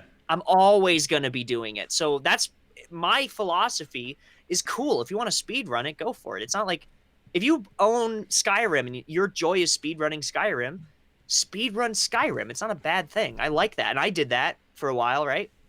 But also, don't diminish other people who maybe in their lives, right? You have I know you have a wife. I don't know if you have any kids. Well, yeah, I have a 3-year-old. You have a 3-year-old. Yeah. Congrats. Thank you. Parenthood sounds like fun. It's amazing. But I know a lot of people have a couple of kids, right? Around my age, right? I'm 26. I know people have a couple kids. They still have every right in the world to love Japanese and want to learn it if they can even put an hour in. They're not wasting their time. They're following what they love to do, and that's what I want to encourage. That's the audience that I can talk to. Is the people that feel discouraged because everyone feels like there's some elitism to being fluent faster, when really it's a lifelong commitment to learning something. And then, hey, if you want to do an hour a day, at the end of the day, when we're all 90, it's probably all going to be pretty close to the same time because nobody does 8 hours a day for 90 years. Right. So we're all going to roughly end up at the same amount of time at the end. It's just a matter of, do you want to do a lot of it up front, or are you okay with spacing a lot of it over maybe 10 years and then going? Yeah. Well, and that's, trying not to beat myself up is the big thing. Like yesterday, I got 46 minutes of active, like fully headphones in, paying attention, whatever. But compared to years past of my study habits, that's 46 more minutes than I got over the course of months because I was never immersing. So yeah, trying to that's be an improvement. positive. That is a tangible, like, I made an improvement. I did 46 minutes that I didn't do for 6 months. Take that. Hold on to that. Go fuck yeah. Right? Like, be stoked that because here's the other way to look at it. It's not that you're only going to do 46 minutes now. No, it's not like, well, that was the best and now I'm never going to do more than 46, right? That is the start. That is the step in the right direction that proves I can do more listening, even though it's not the hour you wanted. Look, I made the step. It might not be, like, I work out a lot, right? Like, I love the gym. Yeah, I might go in a day and just be kind of low energy and I'm not going to get the reps that I want. But damn it, I still went to the gym and I still lifted. Right. And that, it's not like it did nothing to my body. It's not like I relapsed and now I'm fat again. Right. Right? Like, hey, hell yeah, I did. I went in when I didn't want to go in, when it was snowy, when, there's 3 feet of snow outside. I walked to the gym and, I was there. I didn't eat enough, so I didn't have a lot of energy. But Chad, so many people wouldn't walk to their mailbox in 3 feet of snow. So many language learners will come to me and go, I'm not making any progress. And I go, how much you listen to Japanese? And they say none. You're better than about 90% of the people that have ever found my channel. So be proud of that, dude. That's freaking awesome. That is the starting place for everyone that gets good is, hey, I did 46. And then go from there. Yeah, it's just, and hey, and tomorrow, if it's 40 or if it's 50, that's still a cumulative total of more than you've done in 6 months. Yep. Yeah, so man. keep dropping the pennies in the jar. It's gonna freaking add up. I promise you. The only time that the pennies stop adding up in the jar is when you stop adding to it. Right. So don't quit the language, even if you're barely hanging on. Like I had to go to a psych ward because I was suicidal in 2016. Right? Like I ruined myself trying to speed run Japanese. It gave me crippling depression, and I was having panic attacks twice a day, and I couldn't handle it. Because I kept comparing myself to other people and thinking I was a failure. Don't do that. You're not a failure. You're freaking kicking ass. Like, just be super stoked on that. Stop looking at other people's programs. Stop looking at how other people do it and do what you want to do. If you wanted to listen to 46 minutes and you're after 46, you're like, ugh, I don't know, man. All right. Right. You're not gonna relapse. You listen to 46 minutes. It's better than before. Just be like, all right, I'm going to go eat a cookie. Yeah. That's what I'm doing now. I'm eating a cookie. Well, and then like today, like I said, with the picking up several words, like that made me want to do more. You know what I mean? Like, because I said, well, like learning the 2 words through immersion, just based on context clues and hearing it and being able to pick those words out, like that makes me want to work. It feels like a superpower, doesn't it? It does. If it makes you feel any better, right? So I watch whatever I do. Like right now I'm rewatching Haikyuu again. I don't know why. I just felt like it. And you gotta understand, I do business in Japanese. I've lived in Japan. Right. I still turn on Haikyuu and understand, like it'll start playing something and I'll understand the whole intro, or I'll understand, you know, like it just whenever they start talking, I just know what's going on. I still get goosebumps. I still get excited. It still excites me to go, holy crap, after all this Japanese I've listened to, I still get goosebumps. After all these books I read, when I can finally like turn the last page of a book and go, I understood this whole thing and it's in a different language. Yeah. I right now I have goosebumps right now thinking about it because it excites me that much. And so I'm trying to get people to think like that, because if you can get so excited at accomplishing something, the people make their goals really, really high, and that's not a problem. You should have big goals, but you need to have those Sub it's like a goals. ladder, right? You need to have the sub goals that go down, because those sub goals make it so every day you can achieve a goal. Every single day you can take a step in the right direction. Every single day you can see your progress, because you're like, oh, I'm 11 steps farther. Well, I was supposed to be 10 steps farther right now. Yeah, I still walk 7. It's not like I'm walking backwards Yeah, you're still or staying you're in the still same approaching place. Yeah, you're still moving. So it's oh my gosh, it is just the coolest feeling ever. And I promise you, the more you get into it, regardless of if you're doing hella immersion or not, the more time you put into it, the more you're going to end up loving it. And then that's going to make you want to do it more because it feels so good. You're getting a dopamine rush in your head. Like, oh my God, I feel like Spider-Man. I have spider senses and I can understand what people are saying. Yeah. And then you're going to want to do it more. And that makes people want to do it more. But when you set like a lofty goal, but have no path to get there and just hope you'll get there someday, and you kind of meander around, and then you see other people hitting your goal, but for some reason you're not, that discourages you, and it almost kneecaps you. It makes you not want to do it. It's kind of like what Steve Kaufman was saying. He goes, Yeah. when you meet or exceed the goal that you had, your brain releases dopamine. And when people like shit on people that, you know, when they have a goal and they aren't hitting it, and the people on top of that are piling on it, or you're piling on yourself, because we're our biggest enemies. Oh yeah. You're yeah. kneecapping yourself. You're making you not want to do the thing. Yeah. Well, I can relate to that from a stance of weight loss, because I used to be, which I'm 220 right now, but I was I've actually had to lose a massive amount of weight twice. Back in 2010, I was 265 and I got down to 190, and then I woke up one day and I was huge again. But I was 285 and I got back. I'm down to 220, and that's from. And it's been a long time coming, but it's been from short term, just kind of pushing through the motions. Yeah. You know, and it's not the exact same thing, but that's a huge, like, losing 60 plus pounds is Huge. super hard. That's You know what I dude. mean? Trust So- me, I was 250 at my heaviest. I'm 175 now. I can't even imagine. That doesn't seem real. Yeah, That's crazy. I mean, it's taken a lot of years. I didn't lose all of it. There's no P90X that made that happen, right? It was small changes over a long period of time. Yeah. Since high school, right? I'm 26, long period of time. Very small changes that when one small change became a habit and it was just natural, just something I did anyways. I added something that was hard. And then when that hard thing became also a habit, now that's 2 positive things, add another thing. And eventually my diet cleaned up. I work out every day in some fashion, either running or playing rugby or competing in the Highland Games or, something or other, weightlifting, whatever it is I happen to be doing. Right. And then that led to me doing all sorts of other things that are just great for my mentality, which also helped me not eat as much because I'm not as depressed, not as anxious, and I'm not using food as a crutch. And so it's taken years, but you can kind of see, hopefully, like I'm, No, you're a small dude.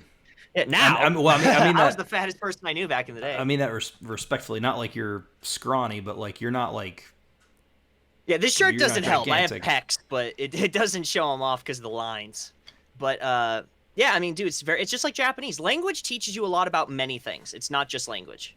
Yeah, it's the mentality, man. Like, and I think that's the biggest hurdle in languages is the mentality, because it's hard to say, especially in America. I made a video about this exact topic. Americans have this, and I'm sure it exists around the world, but I know specifically in America, we have this thing where we want everything right now, like, and we don't want to wait to see where we can be in 6 months. We want it now. We want it in 2 weeks. We want a month. We want 90 days tops. And we want it easy. Yep. Oh, I'm sure. 'Cause- So if you've lost weight, you've probably heard, and I get this all the time. It's like, oh man, you used to weigh a lot. Yeah, I went from 285 to 220. How did you do it? I changed my diet and I moved, and they're just like, oh, like, But I do that and that doesn't work. And then you yeah, go, yeah, it's that consistently yeah, over a long period period of of time. yeah, If you only do it for 2 months, it isn't going to do anything. And then you're just going to get it all back. Like it's yep, consistency, small things consistently over a long period of time. yep, Japanese taught me how to work out. It taught me how to be a good student in grad school. It taught me how to handle my finances, weirdly. Not by knowing Japanese, but because the things I learned, if I'm able to pass an N2, there ain't anything I can't do. That's if anything it taught me, is that there's nothing yeah, that I can't do. It just means I have to work really hard for a right, long period of time and suffer a lot of mistakes. Like imagine trying to tell someone, if you're being realistic about language learning, right? Because here's what language learning is. You learn something and then you forget it the next day. yep, And then once you get past the self-hatred, you go through like an SRS app and hopefully you remember it, and then you might remember for a couple days, and then you're gonna forget it, oh, and then you go, okay, so, well now I'm gonna try, I guess let's put a mem on it. Let's do some sort of mnemonic. Okay, so that held it for about a month, and then you see the word in a book and you go, damn it, I know I just learned this. And you just want to scream, right? Yep. That's the process, but that's your brain actually getting it deep in there. Because you have to forget it to relearn it, and Yeah. by just going duh, and not giving up and being consistent and trudging, that gets so deep that it's just as deep as whatever the English word was that you originally learned to associate with that thing. But to tell a language speaker, oh, here's you want to learn anything, all right, make 1,000,000 mistakes starting today, and you can make 10,000 mistakes today. You can make if you make 100,000 mistakes today, you'll learn whatever that thing is in 10 days. Most of us can't make that many mistakes in a day. If you make 1,000 mistakes in a day, you'll get there in 10,000 days. But you have to make 1,000,000 mistakes, because that's how you learn 1,000,000 lessons. You learn 1,000,000 ways not to make a light bulb, and then eventually you get the light bulb, and then you go, damn, there's still so many more light bulbs to make. Yep. And then the journey never ends. Yeah. Well, that's huge, is not beating yourself up over, because I know that, and that's what I hate to say hate, but that's what I hate about a lot of the YouTube polyglot community and the language learning community, is because they never show you the mistakes. So that gives people kind of, and I know most people understand it's a good thing, but there's a lot of people who are maybe just getting into it that don't understand that's a good thing. A lot of people don't talk about it. We Yeah. don't talk about, the failures. We don't talk about our frustrations. We don't talk about, because especially on YouTube, right? It's tailored. People don't realize this. Like, you can show exactly what you want to show. Yep. And so if you're insecure and you don't want to show your failures, it's really easy to edit those out. Yep. It absolutely is. So people can come on to any channel and or read any blog, and here's what happens. The person speaks really well, so they take it as, okay, so I'm going to listen to this guy. That's why I went to a language immersion school in Japan, which is still one of my biggest regrets ever, because the person that recommended it went to one, and when I knew nothing about the language, I heard them speak, and I was like, oh, okay, so they're fluent, so I'm just going to do what they say. Yeah. Which is Not the way to do it. But that's a whole different conversation. It's YouTube's very interesting, and I'm not saying people have to show the bad side. It's not. There is no moral obligation to show anything that you don't want to show as a YouTuber. If you don't feel comfortable putting out in public into the ether, you don't have to. But it's nice for people to like me, who after all these years of being an utter failure, I get comfortable with failing. Like, I'm okay with just failing things. It doesn't hurt my feelings. It doesn't ping my ego anymore. There are things that hurt my feelings and ping my ego, but it tends not to be failure. I've grown comfortable in the failurehood of learning a language. And because of that, it doesn't really affect me to show it. Like, I'm okay to show you guys, oh, I failed again. Oh, I failed again. Oh, I messed this up. Oh, don't do this. Oh, don't do this. And then I go, oh, this worked. And then I can show you all of that. But... yeah. It's unfair of me to put that on other people in the language learning communities. I will say this. There is a difference between that, though, like being uncomfortable with sharing that in a public sense, and being blatantly deceptive. Yeah. Oh, yeah.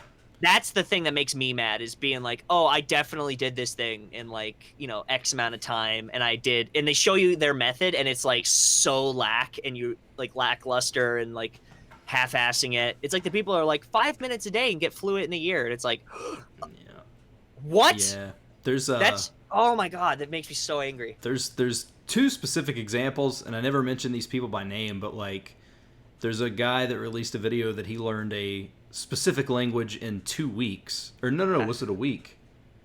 But in videos he talked about taking this language in school, and he's talked about, and it's like, dude, you are like, no, that is so. And I'm a firm believer that if you have experience learning a language, period, so like the dude already spoke, I think, French, maybe Italian, all the languages similar to this other language. Well, Spanish, that's the only one not mentioned here. So you already have an advantage. Like, you didn't, I don't know, man. That's the type of stuff when I see it just absolutely boils my blood. Yeah, I mean, think about it. That's 168 hours of study, and the dude claimed to know a language. 168 hours, if, by the way, he didn't sleep.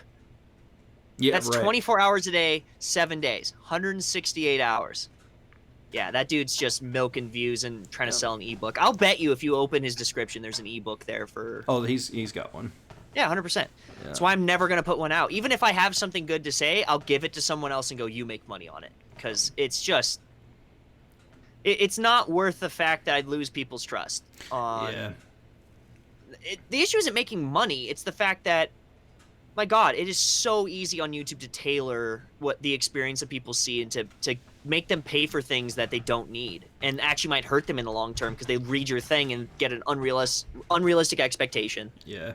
And then when they do the thing you say and it doesn't work, or it barely works, then they go, oh, well, then maybe it's me. Maybe I can't learn languages. And then they just go, well, there's some people that can learn languages that are naturally talented. That word pisses me off, naturally talented. Yep. It just causes so many people to quit what they love. And if there's anything that I like, it's helping people do what they love. So if there's anything I hate, it's people that are fleecing the sheep for their wool because they're making them not want to be around anymore. I made an entire video about like the worst thing that you could say to a language learner, and it's, I don't have that talent, because I find that if somebody says that to you, it undermines everything that you have physically worked for. I heard this quote a long time ago, and I love this quote. If I can get this tattooed, I would. But it's hard work beats talent when talent refuses to work hard. So even if there was talent, right? If you just work hard, you're going to be better than them. Because talented people think they have it easy. Like if you have savantism, right? Like an actual medical condition that you have eidetic memory, so you'll never forget anything, right? That dude's not going to work as hard towards something as you are. Yeah. And he's probably going to get bored with Japanese after a couple weeks. And then he'll never get better. And after 10 years, you are going to be able to speak circles around the dude. Right? Right. So who cares about talent? Work hard, enjoy the process, and working hard at something you hate, you're not going to work hard at. But if you work hard at something you like, you're actually going to want to do it. So I'm not even opposed. That's why I'm not opposed to, like, you know, doing crazy hours of study or whatever. Just make sure you love it. If you love doing that, do it. Like, do a lot of it. Do as many hours as you can. Yep. But don't put that freaking thing on a single mother of two that's just trying to learn Japanese because she loves it. Yeah. She doesn't need that. You know what she needs? She needs someone to go up to be next to her, and when she has a question, freaking answer it, not being a pompous asshole. Yep. That's what she needs, and that's what we need more of in the community. Someone that's willing to go up to those people. Yeah. Non-judgmentally, realizing that their circumstances are different than mine. They are going to be able to do different things than I can do.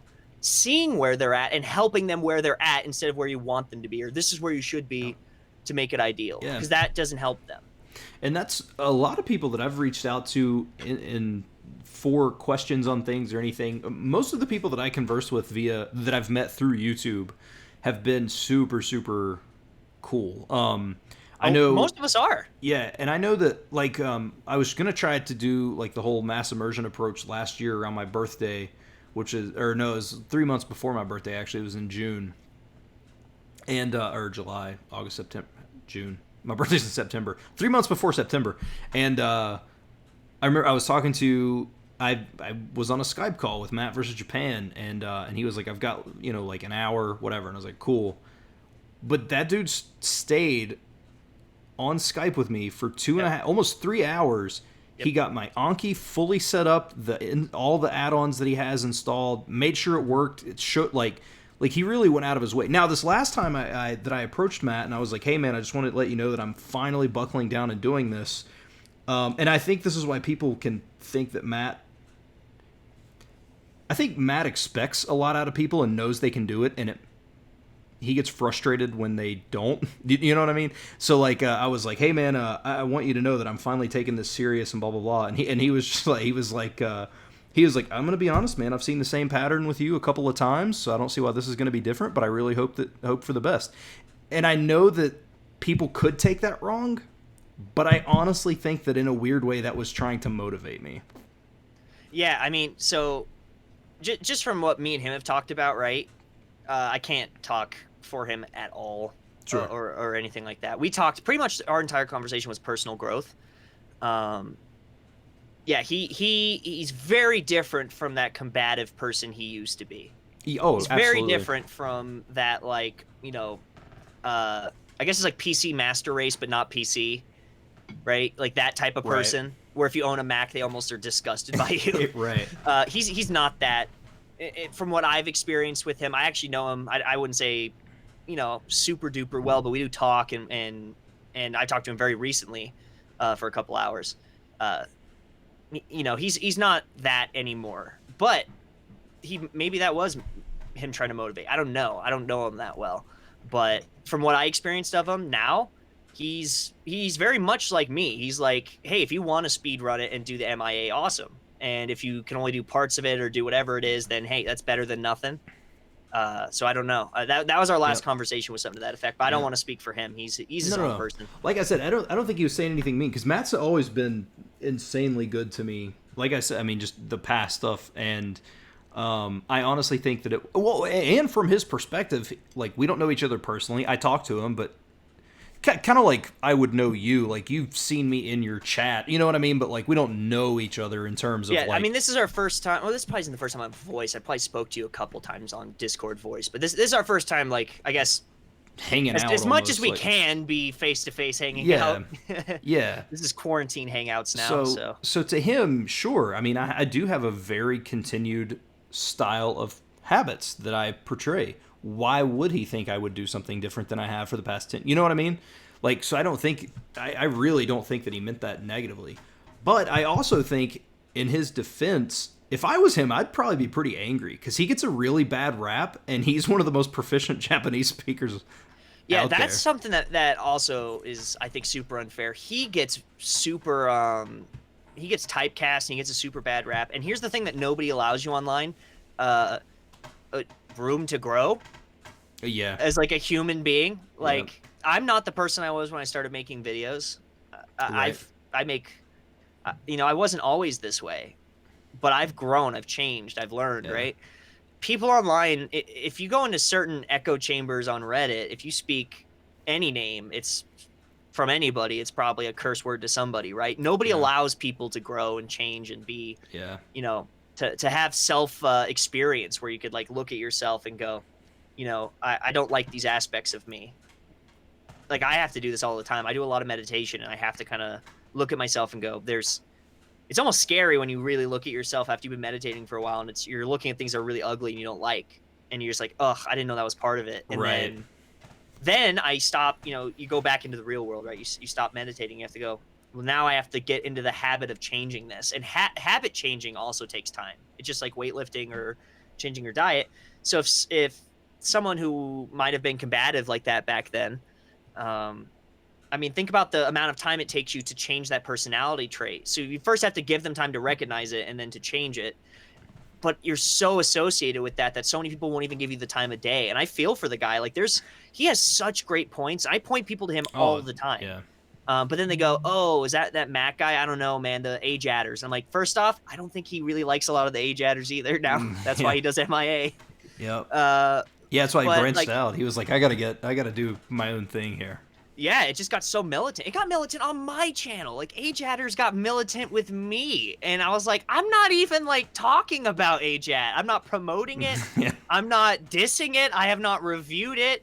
But if you say anything that is not in the Bible of Age Ad for, like, there was, like, a 2-year period, it was just cronies in your comments. It made me Yeah. want to quit YouTube for a long time. I was like, man, I kind of want to wait for this to pass. Yeah. But I mean, the truth of the matter is, if I did that, there'd be one less positive voice in the space. And I was like, it's probably better for me to, as much as I'm healthily able to take, take some spit from people. There's probably people it would help in the long term for me to keep making content, and I think history's shown that that's been true. Yeah, dude. I mean, like anytime. Well, every time I fall out of Japanese, I mean, at the top of my list. I'll go and watch a couple of videos because it motivates me. So there's no.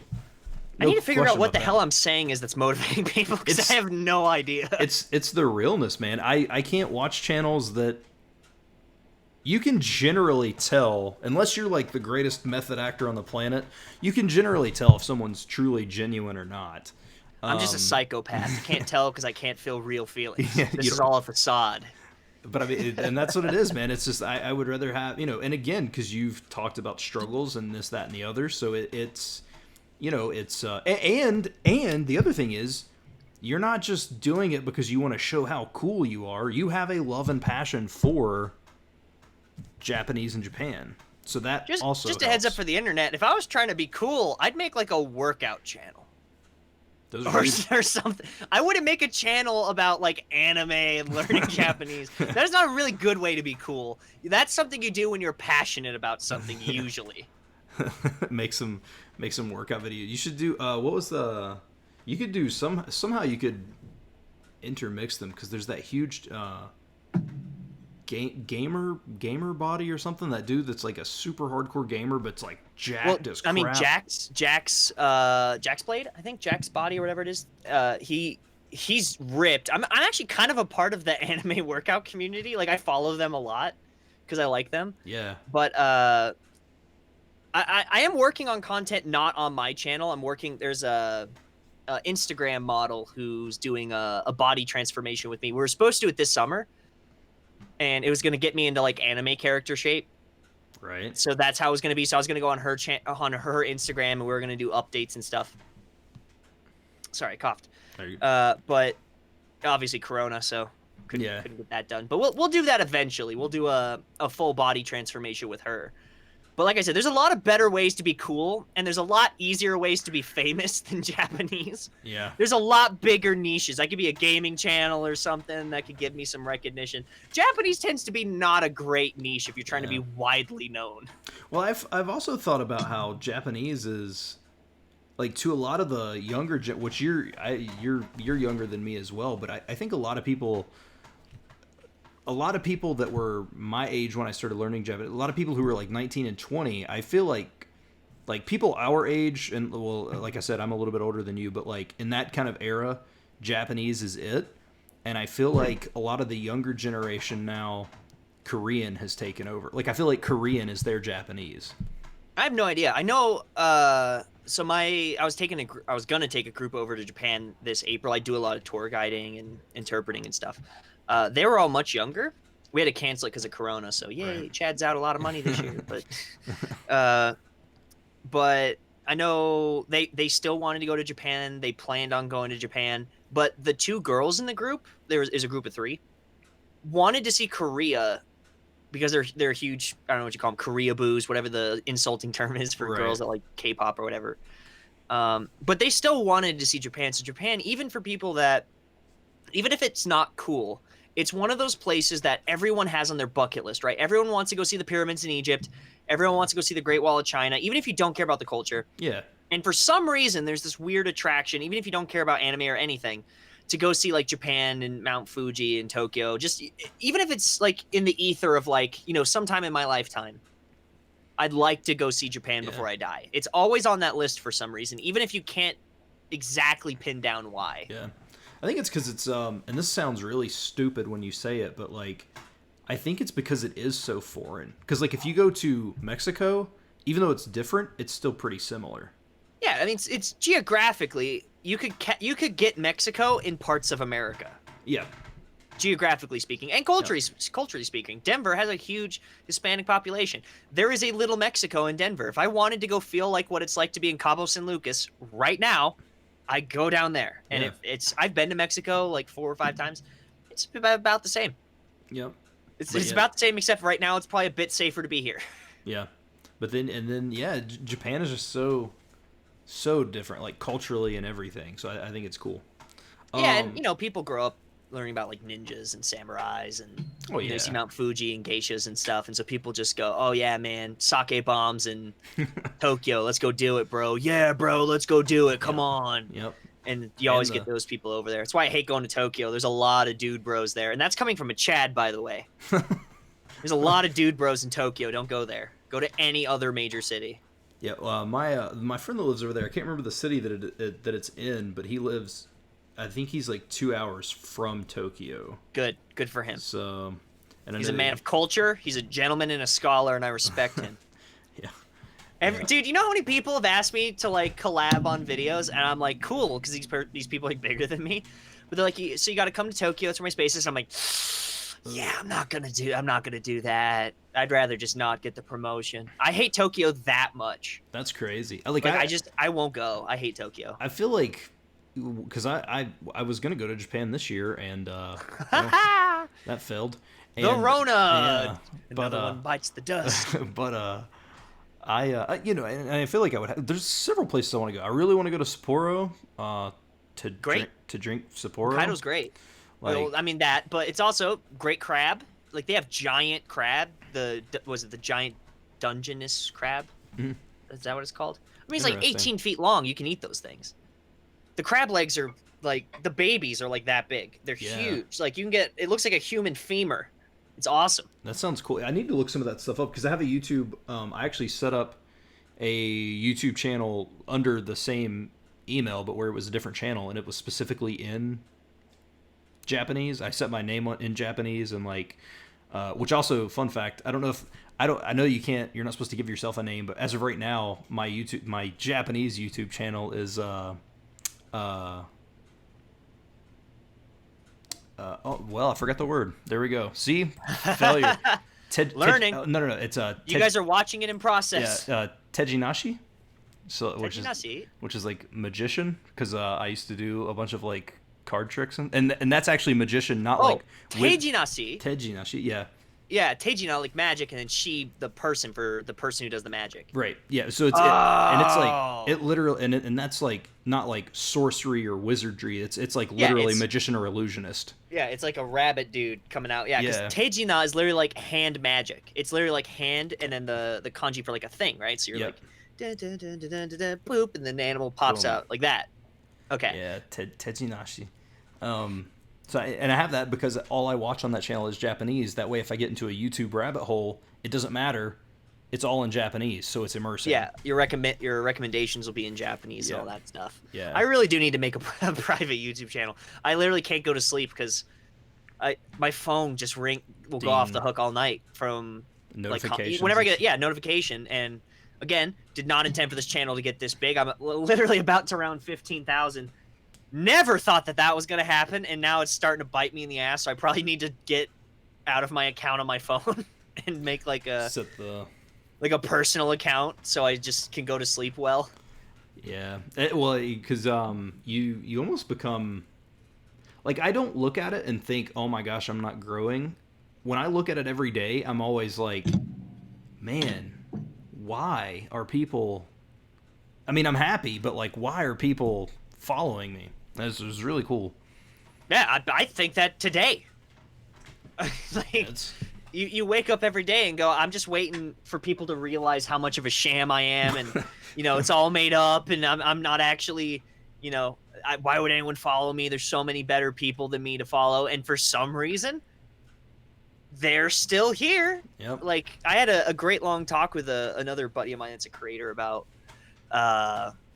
what do they call that thing? Imposter syndrome. Mm-hmm. And I'd never heard about it till he said, I was telling him how I was feeling. He goes, dude, because he's a pretty big creator. And he was like, dude, that's called imposter syndrome. Everyone here has it. And I was like, I looked up, I was like, that's exactly what I felt like for years. I've just been waiting for everyone to leave because I thought that they'd finally realize that, oh no, this is actually this is all BS. And he goes, no, dude, it's like everybody at least this guy said, everybody that I've ever met that's like a creative as a job has felt this Not once, but throughout their careers. It's always happened. Yeah. And it's really unhealthy to fixate on, and you just make stuff. And he said that there's like an invisible quality that draws people to you. So it's not even like the quality of your content necessarily, because a lot of like PewDiePie didn't even buy his first piece of equipment till he had 20,000 subs. Right. Then he finally bought a decent webcam. It wasn't even a good webcam. It was like a crappy webcam, but he bought something that wasn't his built-in computer monitor's webcam, right? And look at him. He's so big, but he just, in his head, he was just like, well, it's all probably going to go away. So, whatever. Yeah. But it never did. And he was like, well, I guess now I have to finally upgrade stuff. And so that's been the case with me. Like, I'm filming with a lot of stuff that's like, you buy when you go, well, this is my hobby and not my job. But for me, I'm just like, I'm waiting for it to all leave. Because if I buy it like a $10,000 camera, it's all going to leave. And then I'm just stuck with this camera. So I'm not going to do it. But then my channel keeps growing and more people keep finding me. And it's like, well, damn it. I wish I would have had good gear. Yeah. Well, and I know it's not the quality of content. It's definitely the person, because, dude, my big thing on my channel is now generally it depends on what's happening.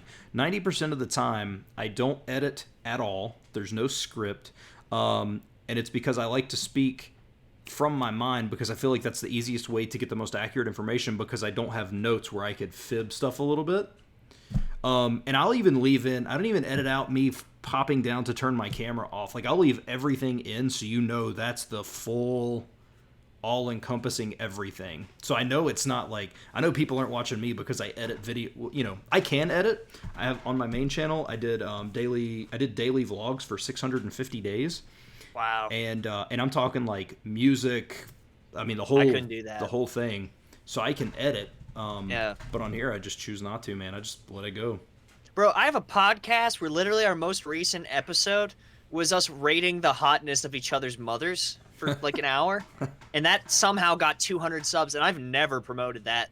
I've never like posted on Twitter.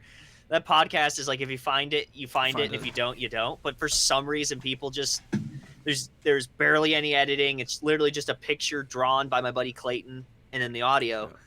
But like it's like what that guy said, right? There's some invisible quality that people just connect with. And hey, if your content's good, even better, it casts a wider net. But even if it's not, the people that follow me as a whole, which is kind of weird for me, I've come to terms with this now. I used to think if I ever did any content that wasn't Japanese or whatever would happen, that people wouldn't like me. And the truth is that, like, the vast majority of people that follow me for me. Yeah. The Japanese is nice because we all kind of have that together. But if I brought on like a host that was better than me at Japanese, the channel would die instantly. Right. Nobody would care. Yeah. So it's the me that people like. And with your channel, it's the you that they like. The quality is like a bonus because it helps people who might not be acquainted with you be more like attached to the thing or the branding or whatever. But truly, the thing that keeps people around is the personality. Yeah. And that's, you just come to terms with it. I didn't for a very long time, but I'm starting to go, oh, maybe people like me, which is very hard for me to be okay with. Well, what I think, you're not a small channel, but I will say I am a small channel. Well, but you're one of the smaller channels that have such a massive Patreon following and like Discord following and stuff. Like I see channels with similar subscriber rates that have a Patreon, but no one cares. Like, like yours is, you have done a really good job at being again, I mean, you're not huge, but you're not small. I mean, you're like you said, you're right at 15,000. I say I'm in the like the minor leagues of YouTube. I consider a person a legit YouTuber obviously this is arbitrary, right? This is not right. No one's defining it this way. But like I consider you legit at 100K. If you have 100K subs, anywhere from there up, you're in the major leagues, and then you're at like, you get in the millions, and then you go from maybe the Colorado Rockies to the Jets, like a real team. I know I don't think the Jets are baseball. I don't know baseball very well. The Yankees, say, right? Right. Yeah. But I'm not even in the major leagues, dude. I'm out in the corn.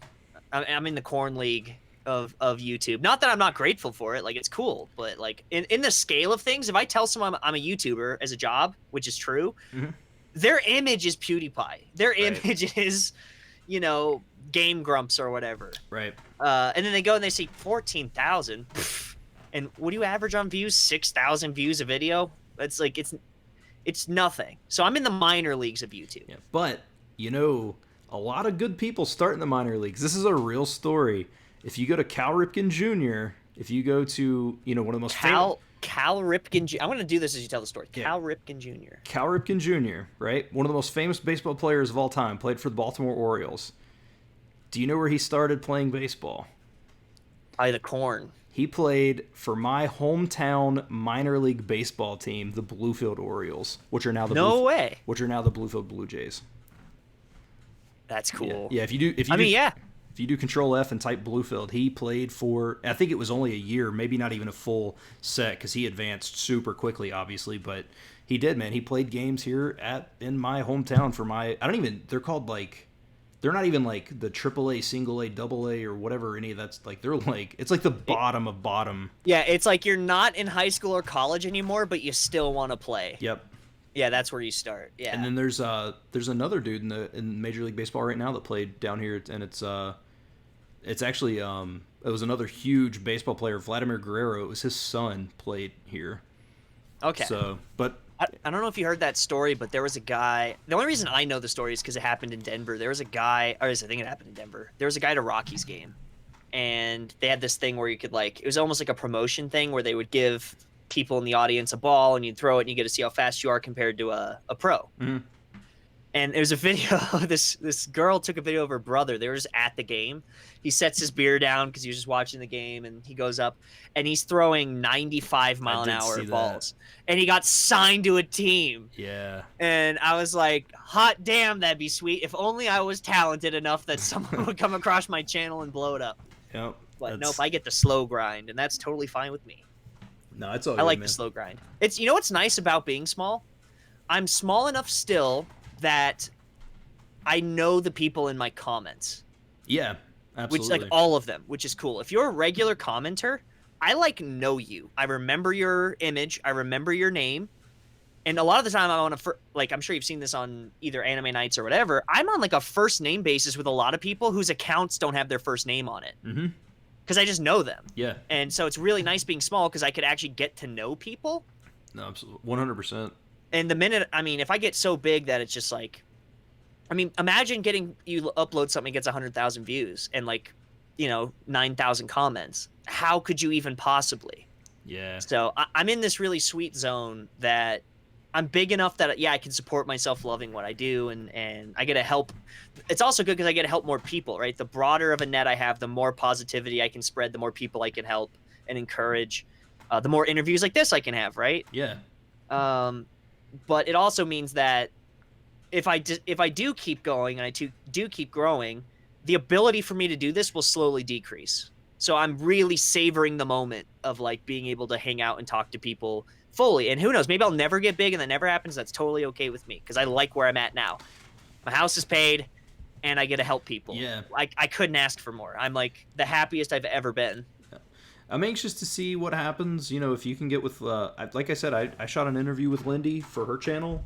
That's 175,000 people that's going to get in front of, so I'm just anxious to see what you know what I mean? I'm wondering I don't care. If no one comes, that's fine. That's not why I did it, but I'm interested to see if that's going to turn. And then, again, for you, the longer it takes for you to do an interview, the larger her channel is going to be. You know what I mean?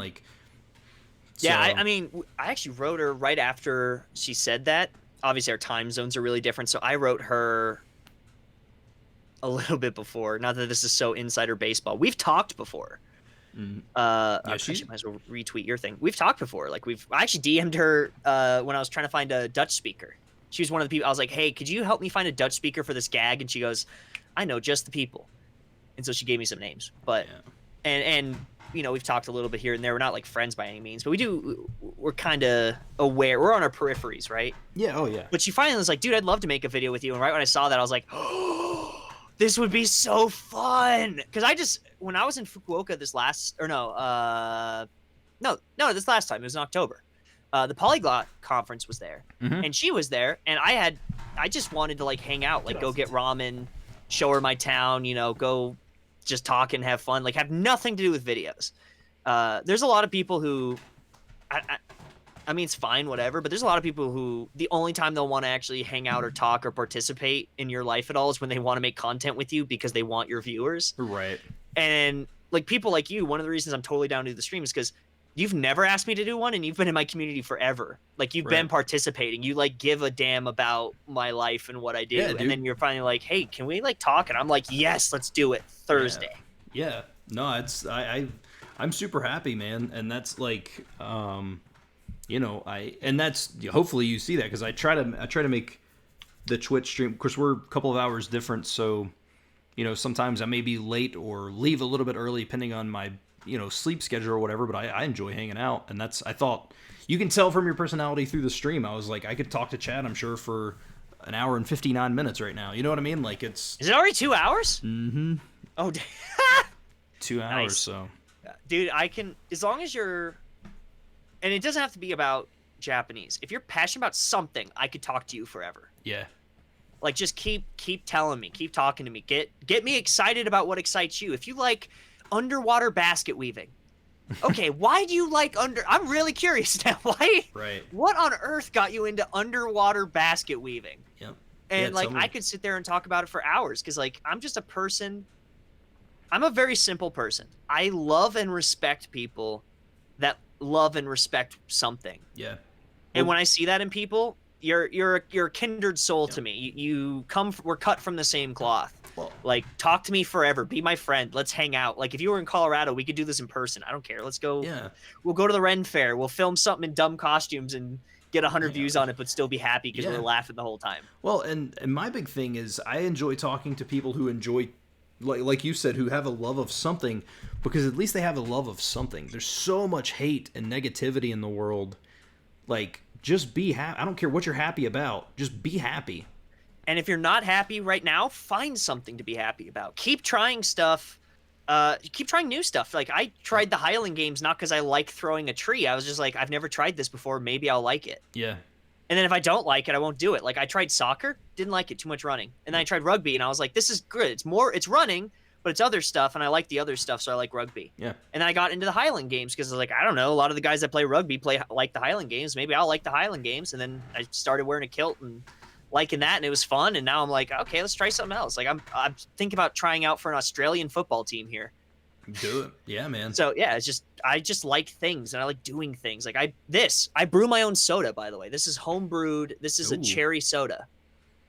And I brew it myself. It's made from kefir, if you know what kefir is. Mm-hmm. So on a whim, I never wanted to learn to brew anything, but I was like, I don't know, that sounds kind of like something I might want to do. And I've been doing it ever since. I bake. These are home-baked cookies. Nice. I bake all my own sourdough. Why did Chad learn sourdough? Well, besides depression, which does play a lot into people learning to bake sourdough, I like a challenge, and I like learning something new, and it was fun. So I was like, all right, I'll keep baking. In my next manga club, I will donate an additional couple of bucks. Send me a Chadweiser. A Chadweiser? Yeah, whatever. Dude, I don't know if I can ship these, but I'll ask when the coronavirus is up, and I'll see if I can find a way to seal this in a way that I'll be allowed to ship it. Because I just have these little pop tops, but maybe I can get one of those bottles where you actually like do the clamp thing, and it's sealed. Maybe I could ship that, but I'm pretty sure they won't let this through the mail. No, not at all. That's maybe funny. I'll mail you a potato or something. You can make your own vodka. Heck yeah. Just That's cool. Well, dude, I appreciate you coming on, man. It's 2 hours, and I appreciate that time. If you ever, oh, dude, I love it. This is what I live for, is getting to hang out with people. Yeah, man. We can we can jump on and do another one in a month or 2 months, or just somewhere down the road. Let's not be strangers. Let's make this happen. Periodically, if we have time, someone drops off your channel last minute. What the hell do I do with my life? I'd be happy to come on. That'd be awesome, dude. Even if it's just like playing games or something, I don't care. Like I'm just happy to be alive and breathing, and God's still good. I'm still hanging out. I'm still making my sodas, my sour breads. Like, I'm just happy to talk. I'm honored that you had me on, man. The fact that anyone wants to hear me blabber for any amount of time it still astonishes me, and it really is a humbling thing that, like, I don't really know how to explain it because it sounds weird, but like the sheer volume of comments that I get or people that DM me that go, you inspired me, or you helped me through this, or your positivity did that. God, it is a very humbling thing for me to have to experience, because like I'm just a dude. Like I'm not anything special. I was a C student in high school. I'm not a super genius. I'm not, there's nothing about me that even in my own head would go, oh, anyone should like care about what I have to say at all. And for some reason, even despite that, people find, something about me that helps them. So I'm happy if you like need anything at all. I am always available to talk, Cool. to answer questions. I don't care, man. I'm here. What I do is I live to serve. So, man, if I can serve you at all, if I can help you, that's what I'm here for. Yeah. That's what Chad does. Well, I may have a question or two after I end the stream about, and I'm going to let you go, obviously, because it's been 2 hours and I don't know what you have, but I do have like a couple of questions I'm going to ask off stream about a couple of things. Yeah, no worries. I still got time. I took the night off for you, so. Sweet. Awesome. Well, guys, I'm going to end the stream there. Thanks, everybody, for watching. Of course, if you are late to the party or anything, this all of my streams, they're on YouTube, however long it takes them to show as a video. Sometimes it's an hour, sometimes it's a day, but you can go back and watch all this. Fantastic chat. Chad has a YouTube channel. It will be linked in the description below. Chad Zimmerman. Oh, thank you. So I appreciate it, and I'm going to end the stream. Thank you all for watching. This was an amazing conversation. I had a great time. And you want to do my outro? No, I can't, man. Do you know my outro? Go ahead. Come on, you got to do it. I can't. I'm gonna butcher. No, it's you. How many videos might you watch? I've watched a bunch. I got you, man. Right here, I got this. Hey, everybody.